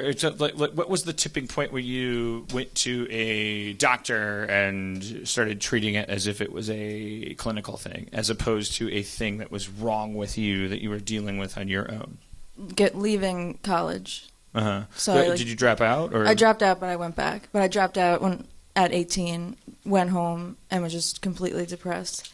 And then my mom, was like, so you dropped out because you're like, I can't handle college. Yeah. Or these things. So there was a course. This is important to a lot of people that are listening. Like you there was a point where you were like, oh, there's something. There was a point where you atoned with this thing where you were like, oh, it's medical. I mean, and I'm sure as a smart person, you're like, well, I don't want somebody in a lab coat telling me why my personality is It's different. frustrating because I understand it and I know it, but the behaviors won't change and like my emotions won't change. So like I understand everything about it, and it's so frustrating. It's so frustrating. Do you think that so taking Wellbutrin, what does that do? Does it like kind of even you out? Just like everything's not like sharp edges. I'm not like reacting to things so harshly. It just kind of like takes the edge off of things. Like, is there anything that you miss? Like, do you feel zombified by? Well, I stopped taking SSRIs because they completely like take away your sex drive and make you gain weight. What is SSRI? Like serotonin uptake inhibitor. Or so something. what? Selective serotonin uptake inhibitor. Is that defines a different kind of medication? I'm a psychology major. That defines a certain type of medication. Okay. Yeah, that so affects like the serotonin. Wellbutrin is like a. It's a MAOI, okay. which I don't even know what it stands for. Okay, so serotonin, like, which is like yeah, okay, all right. Excuse me, I have a million questions. So that happened at what age in your life? Like when you cross that threshold where you're like, 18. I'm going to deal with this, and you've been on Wellbutrin that whole time? No, I've been on SSRIs up until about. But those are terrible. Yeah, I know. I was sorry. on them because doctors you just trust your doctor and forever, and I was just like, oh, cool. So I was on them for so long, but then didn't like the effects, kept trying to take myself off, but then kept having like really bad episodes, and then like finally talked to like actually a holistic psychiatrist who helped me find like the right medication that matched with like what I was good for my body. So it's a like really long process because like your brain is a fucking like fireworks display, and like every drug, yeah. When you're 12 years old, people are going to be like, this person should have cotton balls taped to their skull, and it's like, oh yeah, I'm sure that would help them behave, and I'm clearly pursuing an agenda, but it just seems like I have a problem with doctors and pharmacology and stuff. But at the same time, would you say going through this labyrinth that you've found like a pill that it doesn't? It's not like oh shit, I'm at the top of my game. No. If it stays like this for like another 10 years or so, I think like. I don't think I would try. Like, I don't know. Like, I don't know. Like, I don't know the next step. What you would do if you're like depressed forever. Well, what do you think? Like, Go there. That was the dark crevice that you just approached. Like, what would you say? Like, what were you about to say? If I was going to say ECT, but what does that mean? What is it? Like electroshock therapy. Oh, well, I mean, but that. Wow, really? Oh, yeah. I don't know. I've heard that works. Like you would. One of my favorite authors was severely depressed, and he did that after like multiple years, but then he ended up killing himself. So I don't know. Who was that? David Foster Wallace. Yeah, that's what I thought you were gonna say. Jesus, well, don't. I'm not going to kill myself. No, don't. Tara, I'm not going to kill myself. You're gonna say David Foster Wallace was like, don't say that, and then don't do that. Tara, like, what's a good day for you? Like, do you? I have plenty of good days, for like, sure. And that's just what? Like, just that would... I'm really into yoga, so I do a lot of yoga. Get up. If I get to do yoga, go to work. I started doing like stand up 3 weeks ago. Really? Yeah. So Awesome. Where? Like clubs just around? open mics. That's so cool. That's fucking ballsy as hell. Yeah. I have a Like, crazy might naive as well. feeling that is like in lieu of like all this fucking like labyrinth. I don't want to keep questioning these guys and their lab coats and stuff, but like I feel like when you have thoughts in your head and you say them into a microphone and then they can laugh or they can cry or they can sit in silence, but what they don't do is the thing that you're afraid that they might do inside your head, like the thing that you would project where they would go like, oh, you're a fucking animal, I'm gonna fucking take you and kill you. Like I think like just talking, just saying it, this is very, very self-justifying of me. But that's I'm not saying it will supplant any kind of therapy, but I think that's fantastic for you, to just like communicate and talk, empty your head, everything that's in your head, no matter how crazy it is, all those jagged edges you're talking about, you like put them out there, and then all these people out there are like, oh yeah, totally, I got it, or some of them are like, really, wow, okay, new thing to think about, and in any case, it's like.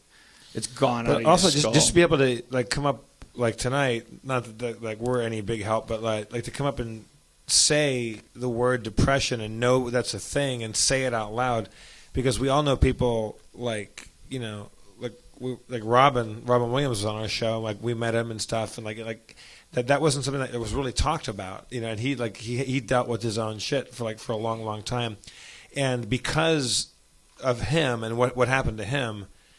A lot of comics and like especially comics that I know that deal with depression like said, "Oh fuck, like I can talk about that, and I need to talk about that, and that's a conversation that can happen, and it's not something that's a fake thing; it's a real thing, and it's a pretty common thing too, especially among artists and like in this community.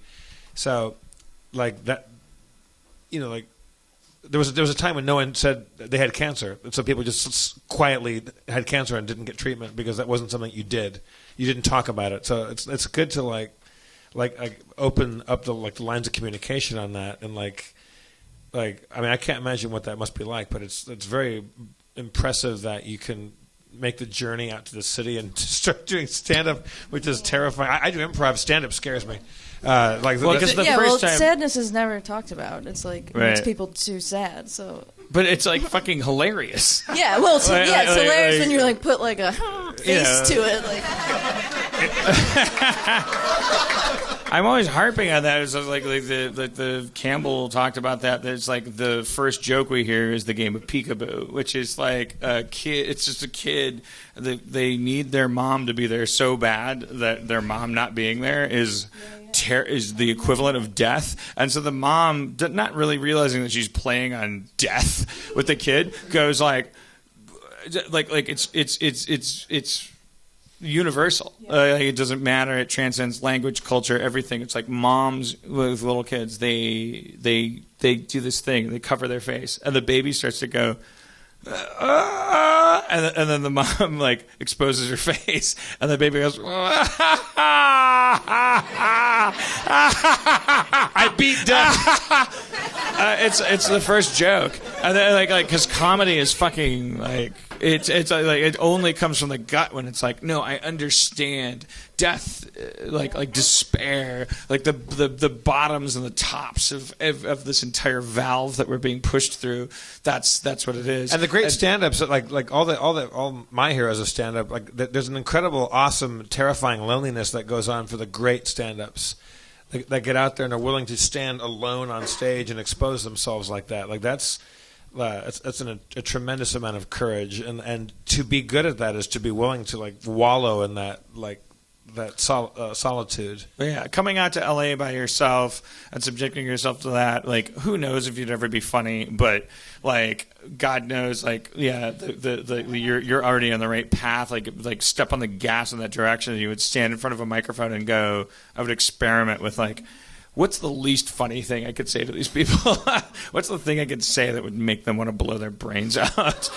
Because you're one step from that to a amazing punchline, which is Mitch Hedberg, and like you know, probably a bad example.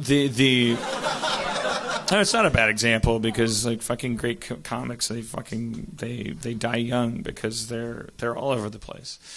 Artists are all over the place.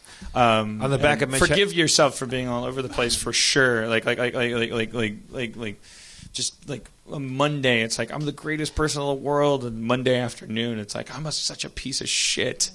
That's called being creative. I think that's the engine that drives it. That's not a license to be like, I call the lumber yard and go, I'm not going to do lumber anymore. Dan Harmon told me if I have mood swings, I'm an artist.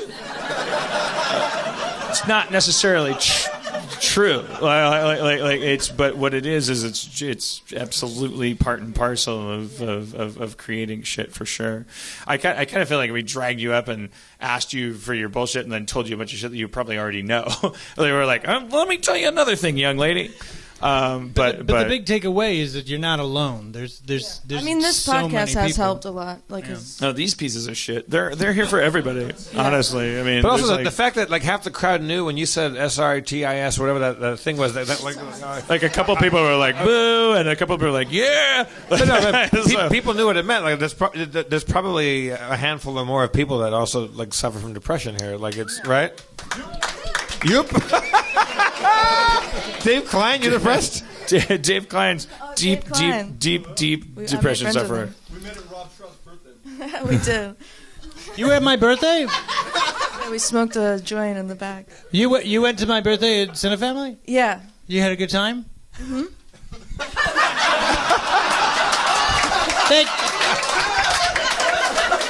That was very, very but sweet Dan of you. was in New York. Dan was in New York. He had an excuse. Dan had an excuse because my birthday only happens once. And it's on a different date every year. It's hard to keep track. But thank you so much for coming. Did you have a good time? Yeah, it was a great birthday party. It was a fun time. Oh, well, great. Tara, have you made any friends since you've been out here? Like, how long you been out again? About a month, a little over a month. Have you made any friends since you've been here? Kind of, yeah. I mean, that's the hardest part. So for sure. Do you have really close friends back home? I want like genuine connection friends, but you make like you know what 5-minute friends here, like actually yeah, no, but you'll make lifelong friends here very quickly. Yeah, for certain. Just reject the first 5 from this crowd because you've been up here and the first 5 are going to be just flush them. Excuse me, Miss Lady, just put them in the battered tech. Thank God Ryan Ridley's not here. Would you do us the honor of staying up here and playing Shadowrun with us? Okay, hey, great. I love it. All right. You missed my Ryan Ridley impression. Kids, if you're feeling sad, talk to people. You got to talk to someone. Yeah. You're not alone. Don't do anything. She's not a case in point. She's an adult and was like dealing with her shit. I'm saying, just, as long as we're on the topic, because I have a Tumblr and I get these messages and these kids are like fucking like tell me what to do and like they're on the precipice. It's a fucking like if you're below 35, you know, like and you're thinking about like the extreme version of the solution to your problems. Just before you do that, experiment. Since you're about to do that, just try talking to somebody. Just talk to somebody. Take out it's not just give it a shot. Do something crazy, like go walk across. If I'm gonna do it, I'm gonna just like try and walk across America first. Like, right. Like if you're gonna hit the point as where long as you would just do something crazy, like do something crazy. And I know they're aggravated. See if it changes anything in your brain. But it will stress that one of the aggravating things when you're in that state you can't have, is you don't have any energy that people to do approaching anything. you logically and saying the reason you shouldn't do it is because look at it's a wonderful life, and it's like fuck you. It's not a logic thing. It's just like fucking. It's a Grand Theft Auto thing. Like you're about to do it. Just fucking do one thing first. Talk to somebody. You gotta hear it. It's rattling around in your brain. It's not like just fucking have it come out of your mouth. Everybody feels that way sometimes. You may feel that way all the time. Like, you got to talk to somebody about it. Like, if you're under a certain age, it's an epidemic. Worst podcast Are you saying ever. over 35 it stops? I'm just saying, like, over 35, if you want to kill yourself, fuck you. Fine, yeah. Well, I'm kidding. It's that's a a hard joke. line. Dan's taking a hard line. Kidding. It's a joke. Nah. It's a joke. Well, Tara, thank you. She's for staying real up. from the bottom of all of our hearts. That's fucking Yeah, awesome. no, thank you come for up being here. vulnerable Very with us and brave. sharing your. Thank you guys. Yeah, like take whatever pain you've got there and like turn it into beautiful artwork for the rest Don't of us. tell her what to do. Because that's. I think that if you look back through the history of like art and culture, that I think you'd probably find out a lot of people were going through something similar, and different, or maybe exactly the same. And I think a lot of what's benefited humanity is people like turning intense pain into that's what humans probably have different than most other animals, is that we take our sadness and we've created art. So All right, hit the showers, Jeff. I'm sorry. That offended you. It offended no, them. it didn't offend me. It offended everybody else. That's not true. They laughed. We have showers. I'm going to offends hand me. this pile of things down. I don't know what to do with them. I have my own character. I don't have my We're missing glasses, so DeMorge, I won't be though. able to read that. Rob doesn't have his sunglasses. What I don't have my DeMorge? sunglasses, so I won't be able to read them. What about DeMorge? Also, Yeah, DeMorge. Where the fuck is DeMorge? DeMorge. Brown DeMorge. I don't know. Who am I? What's my character? You can sit on my lap if you like. I'll take. Can you read it for me? Well, this or are you is playing a uncomfortable. character? I'll play. Do you want to play? You usually hate to play this game. I think that DeMorge should sit. This seems racist. I agree with thanks, Spencer. Yeah. I see things. Okay. Well, let's let you be the judge. Is it racist if you're standing the whole show? No. I like you all in black, DeMorge. That's a good look for you. The man in black is nice. I like that. Blend in with the tablecloth. Let's see if anybody. Steve Levy gets paid to just exist. Get DeMorge, take his seat. Whoa, Sorry, Steve. What do you mean, whoa? It's acceptable losses. Let's be honest. capitalism. Levy knew what he signed up for. Yeah. Steve Levy has been man. summarily dismissed. He had my back on Lord of the Rings. What can I say? Yeah, come on, I'm guys. right. I'm right about. All right, now I've been away for a bit. The mission up till now, you guys are off. Rob has become a Southern Belle ghoul in disguise, right? No, Yeah. Do you know what happened, that Jeff? was You my should ghoul. tell us. That's my ghoul voice. I don't. Well, you have the recap for us. I mean, I don't. That's the thing. No one wrote one. Okay, real quick. This is really get me up to speed down. on what the mission is and where we're at in the mission. All right, you got hired. You got hired by Peggy. You got hired by Peggy to find her daughter Jem, who was last seen at one of these ghoul clinics, the kind that teaches ghouls how to not eat people. Right. So you were going around. You saw David, one of Dr. Friend's friends. You talked to him about meat markets. You went back. You called a bunch of people, and then you decided to go to the clinic where you thought there might be some more information. And Shouldn't there be music over this? Dustin Marshall is. He's in Utah. He's driving back from Wisconsin. Oh, he drove there? Jesus Christ! It's bad weather. All right, so we got in an Uber. I listened to the last one. Rob became a Southern Belle ghoul in disguise, and we're going up to a. Is this a fresh to flesh or flesh to fresh? It's this one's called Press F5 to Refresh. Press. Thank F5 you.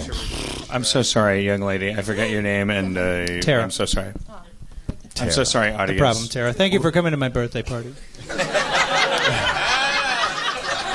You too, DeMorge. Oh, thank you, DeMorge. Thank you for having me. DeMorge. No. I was made. Just we're not all going to be here forever. It's just great that. It's good to have friends. Good to have friends. It's good to have friends. lifelong friends. Good to have friends. Friends that stick by you.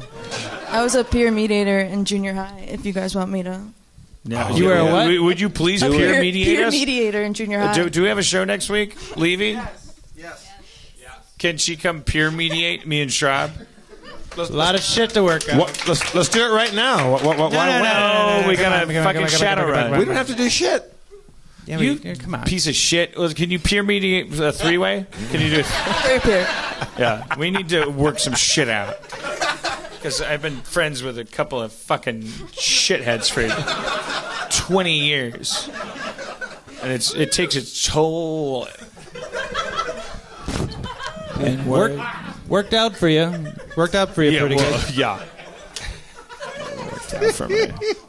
Worked out for me. I built myself out of dirt without permission. Yep. I fucking clawed my way out of this Batman hole. The broken back came Shouldn't there back be to music Gotham. under this?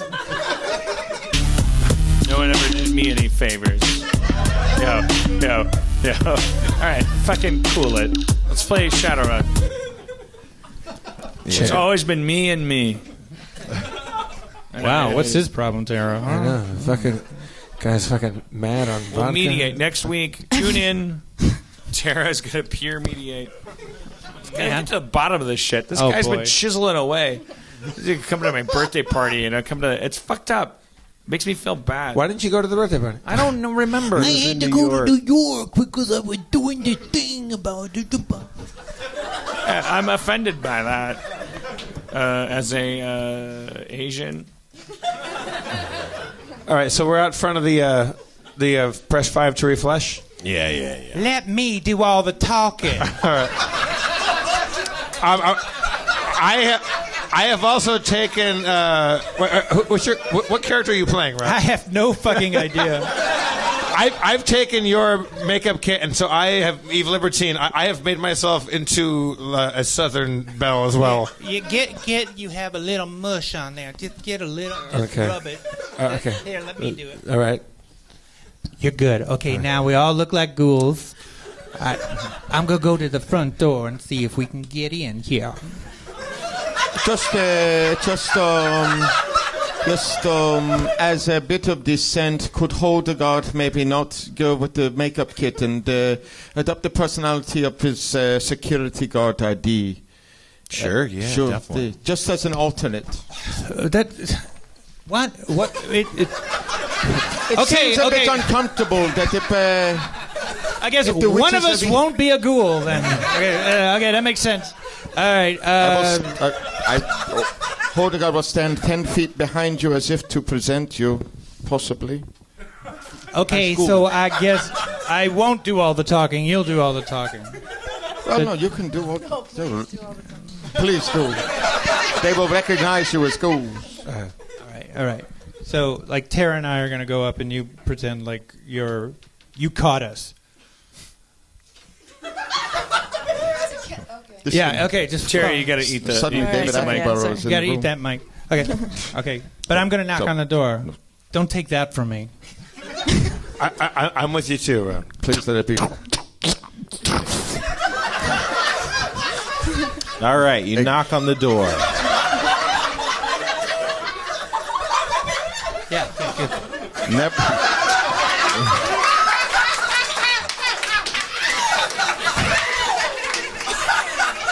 Never in my mind have I heard such a ghoulish knock. What? 20 minutes passes. I should probably knock again.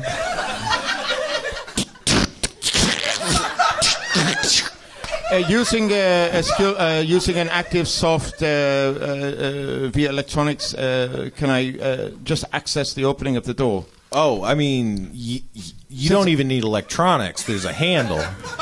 Yeah. I reach out and open the door. All right. You open the door. But I'm still fanning with my right hand. Okay. Left-handed, open the door, fanning with my right hand. All right. May I suggest a Blue Angels formation with one in the front, two, sort of a chevron. Starburst. Well, is it starburst or chevron? Let's get this straight. We starburst, and at the starburst we form a chevron. Okay. All right. You enter a large waiting room, its walls covered by huge flat panel screens depicting calming scenes of nature. You see several low waiting chairs and a young man seated at a large circular desk in the middle of the room. I'll do all the talking. He's pale, and you can see from his clawed fingers that he's clearly a ghoul. He's got the dead eyes of a ghoul. You listening? He's a fucking ghoul. He's dressed like a ghoul. Like a ghoul too. I've got my parasol and my fan. I've got everything. Hi! As you get closer, you see his dead eyes have been replaced with robot eyes. Cyber eyes, rather. I couldn't help but notice you have some cyber eyes. Perhaps you could tell me where they keep all of the meat. What are we after? We're after the... Yeah, look to me. We're trying to find Jem, Peggy's daughter. We're trying to find Peggy's daughter, Jem. Oh. Maybe you could use your cybernetic eye sockets to show us where that could be, seeing as how we're both ghouls and all. Yeah, no problem. Let me just check the registry. Ticket. She's not listed here. Is there a last name or anything? Probably. Could you check again? Yeah, certainly. Ticket. Nope, there's no one by that name. We're a pretty new operation, so it's pretty easy to see whether or not anyone has come through or not, and I'm not seeing that. Yeah, do we have the last name or no? I'm looking through the notes. Hill. We have the last... What? Hill was the last name. Jem Hill. Yep. You Hey, ask listen, him. Well, okay, or Dan will. I've spent the last couple of days researching your operation. Pretty familiar with the fact that your spreadsheets don't include everything they should. Kind of looking for a girl that came through and then went out. You know what I mean? Yeah, no, like I said, we just opened up pretty recently. I could have told you anyone who's walked through these doors, that name, definitely not here. So here's what I'm going to tell you. Like, this is the point where you either betray yourself to be useless or useful. Okay. If you're useful, it's because you're lying. If you're useless, it's because you're an idiot. All right. I got a gun in my arm. It's going to come out at the speed of light. A bullet's going to go through your brain. All right. There's I'm no gonna call technology on security. it. Well, I'm sorry. What? Boop. Up, shoot, boom, shooting you, All shooting right, you. let's do a reaction. Sorry. It's reflex. What are you doing? It's what I do. What are you doing? You had your chance. You did What are you terribly. doing? You did a terrible job. I tried once and you shot You him talk in to the people. brain. You say garbage. What are you doing? I shoot people in the head. You It's know my how job. long this took to put on? Oh my God! That's all I do. It's What all is I he do. doing? I shoot people in the head. Oh gosh! The minute I am needed is the minute you failed. All right. Well, he's Okay, dead. quick, What? clear, Sorry, what? clearly. What? Would He's these dead. two fuck Quick, already? quick! What? He slumps. What? I can't hear the game master. What happened? Yeah, I don't get what everyone's laughing at. It was funny, probably. Tara said something funny, but I couldn't hear it. Oh, sorry. Sorry, Tara. Tara, what? It's fine. Yeah, Oh, you can't redo it? The moment It's is just like a past. perfect Sean Connery impression. It's like, do Sean Connery again. Nope. Most things down here don't regular. All right, what happened? He falls forward onto the security button. What are you doing? I go through his computer or I guess desk and see if I can find Klaxon sound. Obviously, I moved. klaxon sounds. Yeah, because as I just said, security he fell button. onto the Obviously, button. it would never let that person fall onto a security button. Tell that to the security button. Well, okay, so I moved them, but I'm just letting you know I moved them. What? Well, I moved them. What does that mean? Say I shot the person. Uh-huh. They died. he fell They onto the fell button. onto the security button. I accept that you're allowed to create a security button. He was pressing it. That's why you shot him. Obviously, he didn't fall onto the button. He was like No, pressing he it. fell onto I'm the not button. crying foul. I'm just saying to you, I moved them off of the security button. Okay. I accept that it's been pressed. Yeah. Holdergaard can use his detect enemy sense to see if there is some maneuvering going on behind the scenes. Yeah, you could definitely feel seven or eight guards. So here's what I proposed, and given that I am dressed as a security guard and that my alias would be Frank Douglas, that perhaps that you guys pretend to be ghouls I have captured, and if they do arrive, we use this as some sort of cover. Such a Or good should idea. I heal him? Should I heal the guy who killed, and we just like pretend it didn't happen? I don't know if he's. Oh no, because he'll know. Yeah, he's had a bad day. I don't think he's healable. I honestly, if we talk later, I'll tell you I regret what I did. But in the moment, I'm telling you, my objective was to make him sick beyond healing. And I'm not bragging. I succeeded. He's dead. I kill people. As a matter of urgency, this situation can be multiphasic so that we could do all these things at once. For example, you could try to heal him at the same time, provided that does not work or the door opens sooner. He's dead. I could be a security guard. Honestly, I'm offended by the idea that you can heal this guy. When I do one thing for a living, and when I do it, it's done. Like, if you could heal him, I'm fired. I position myself behind the desk in case like people are coming in to overtake us. All right. What else is in the room? It's just a waiting room. There's chairs. There's a potted plant. There's large TVs. I hide behind the pot of the plant. Okay, it's not that big, but okay. I didn't say it had to be. Okay, guys. Sure. Here's the thing. We got 3 minutes. Why were we here? We gotta find should we just find Peggy Hill and get her out of here. Right, No, okay. Jem Hill to bring her back Sure, to Peggy. of course she's here. I'm sure she's here. That we already A smoke grenade flies through the hallway into the waiting room. That's not clink, clink, clink, clink. I cast mana barrier over the smoke grenade to make it not cover us. It takes longer than that to cast a mana barrier. Well, I fucking start. All right. Can I cast physical barrier? Creates a dome or wall? It takes the Doesn't same amount of time. So, smoke spills out into the room, starting to mist the area. But before I start it gets fanning too the thick, smoke. The barrier goes up, starts covering the smoke. Yep. This is doing nothing. No, it's not. I might suggest to the other ghosts that they all also fan the smoke and create the sort Everybody of phalanx. use- I use my Southern Bell fan Yeah, to fan everybody. to fan the, It's just a We all do it. We all do it. This isn't helping. Oh, I summon a giant eagle who is also dressed as a Southern Belle.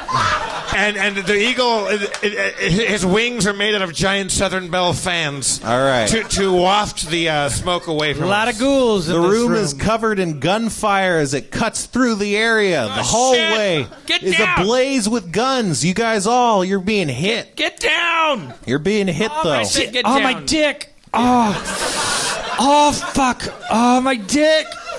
Using combat sense, I have taken evasive action. I'm hiding behind the counter. I also have my armor jacket on. Oh, God, give me your armor jacket. My dick's all fucked up. Holdergaard, being at his roots Scandinavian, removes the armor jacket and places it around the pelvis. Oh, God. The pain goes right up the side. Oh, fuck. Do we see targets, Spencer? Do we see the people shooting us? Now you're being shot. You're God. taking damage Oh. despite Are these robo guns that are around the thing, or like They're just guns. Guns. we run out? Bullets and leave? cut into your bodies. Oh, my fucking... Everybody except dick. Hortigard and his superhuman agility takes 4 wounds. Just regular style, those. Can Holdergaard yell out to them, stop. Yeah, can you do with the firing? something? Say this, I am a security guard. I am here for you. I have brought to you more meat, more flesh, more potential action for the profit of this organization, and you are destroying the prime directive of the building for which you work. You say those things, and then you see a flashbang grenade whiz into the center of the room. As I am Scandinavian, can I summon sort of innate football sense and appropriate myself to the right?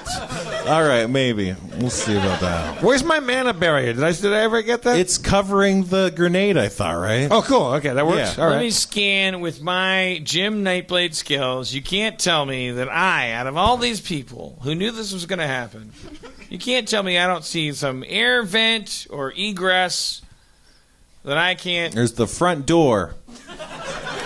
Portagard nimbly kicks the flashbang moments before it explodes down the hallway. You guys avoid taking an eye full of flash. Nice job, Hortogard. I'm saying there's got to be an air vent. In every story, there's got to be an air vent. Okay, there's an air vent. I use my grappling hook, Batman style. To me, it's not about abandoning my friends. It's about me. I'm going to save them later. So I shoot my grappling hook at the thing that you're saying I saw. Okay. And the objective is to, as Batman would, I'm going to go up into the air vent. You hit the air vent with the grappling hook, and you pull the retraction trigger, and it pulls the grate off. As fire continues to spread through the room, gunfire, not fire. Hildegard also has a grappling gun. No one gets hit by that one, though. Hildegard has a grappling gun. Perhaps I sacrifice the gun for this purpose and shoot it into the vent. All right. Then taking it and anchoring it underneath the office desk, I provide a rope, direct ground line from the ground to the thing. If they're willing to climb, they can climb. All right. Those of you who are willing to climb can climb. I know you're wearing dresses. I won't look up. I'll climb. We should climb. You go first. Climbing. You go We're first. climbing. You go first. Thank you. And as we're climbing, I want to just make sure that you know that when we're climbing, we're doing a lot of this, weaving, to make it harder for us to be shot. Yeah, serpentine. Climbing a rope is not a great way to avoid being shot at. Yeah, I don't know if you heard me because sometimes my voice doesn't carry, but if you just, we're doing. Do we see who's shooting us? We're doing that, and it would be harder than not doing that. I look around to see who's shooting us. Who's shooting us? There's security guards. They're in this hallway that those grenades were coming out of. They're just posted up in a phalanx, just spreading All right, bullets. I shoot lightning bolts at that corridor. All right. Force 4. Force 4? Yeah. Jesus. All right. You only hit 3 of them. You hit 3 of them, and they get buzzed by the things. You see them shaking off their electricity as they're just, they're shot. I can't talk. So they're stunned for a moment. No. They're just We won. worried. No, you did not win. 3 of the 4 of them have taken some electricity damage? 3 of the 8 of them have taken some damage. 3 of the 8? Oh, Jesus But they're Christ. not stunned. All right. Is it my turn? Sure. I leave obviously through the hole. We did the bit earlier where I pulled the vent down. Yeah. Now I go up through the hole. Come on, man. All right. Again, climbing a rope is not the best way to avoid I don't being need a shot rope. at. I'm Jin Nightblade. What? Nightblade. I use my super leap. We're up. Do you have... I have cybernetic... Don't look. I'm cybernetically augmented. You don't have cybernetic legs, though. All right, well... Obviously, why don't we just come down and kill these guys in the corridor here? These guys running through air vents. I need a wardrobe change before I do that.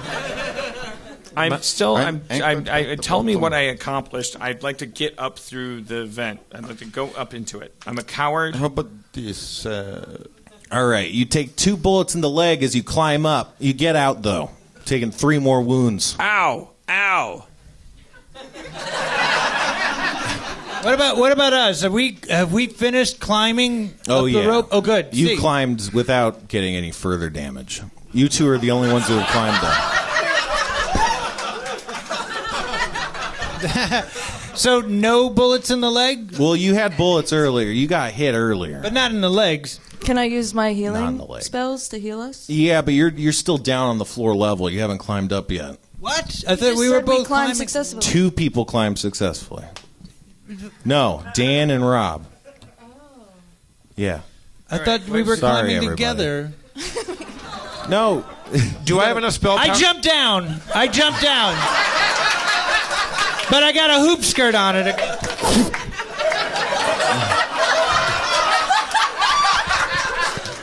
Get your motherfucking ass up there!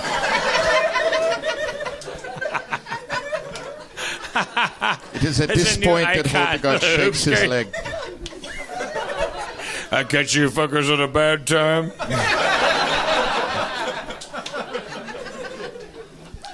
I just start shooting my RS Predator in the end of the hallway. I just start blazing away down the corridor to get the rest of the people. All right. I mean, yeah, you're still being fired at as you do that. Yeah, I'm firing back. No dice? There's no dice I got anymore? the dice. Do not talk. If you've ever played Shadowrun, you would not use dice either. It's very. He's there's got a lot it on of an app. dice. Don't you worry about that shit. Anyway. How dare you? Half the fun is rolling the dice. Well, feel free to roll any dice you desire. No, guys, don't fight. Eve Libertine pops off a few shots from her pistol, plugging another guy in the head. One of the guys goes down, dead. Yeah. Hey, I go, hey, guys, give my regards to the air conditioning system. I'll be down here fighting like a person. Can't hear you engaging in a narrative. Hildegard applies mystic armor and then draws his Ares Alpha sight rifle and likewise shoots into the crowd. All right. You do that. Your mystic armor is already around, by the way. Well, that's given. You hit another guy, this one in his arm. Your bullet smashes through his arm and blows it clean off. He drops his gun. Shit. Let's switch to the Crusader. All right. Let's have some fun here.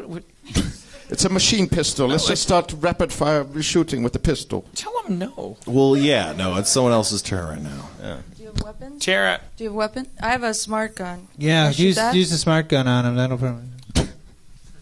You do that. You also shoot someone. It's great. He gets shot in the head, but he has a helmet, this guy, so it just knocks him back several feet. He doesn't seem to be harmed. I run up to him and I use astral beacon on him. All right. You get torn apart by machine gun fire. As you approach, 6 or 7 security guards. Their bullets rip through your body, discorporating it into pink mist. What? Cliffhanger! You died. Schrab You got died because you're the bad person. Because having a birthday makes you bad. Not forgetting it. Let's thank DeMorge Brown. Let's thank Tara for coming up. Tara. Thank you so much, Tara. Thank you. Rob Schrab, Spencer Crittenden, I'm Jeff Davis. Your mayor is Dan Harmon. Thank you, Zach, the audio maniac in the booth. Justin Marshall, gotta fuck you. He's driving back from Wisconsin. Chris Boroff, our director. Yes, Chris Boroff. Kevin Day, our producer, somewhere out in the ether. Thank you so much. All right. We'll be back next week, right? Are we? I think so. Yeah, we are. Okay. All right. Drive fast, take chances. We'll see you out the drawing room. All right. Did you get any of that? It's a good show. Feral Audio.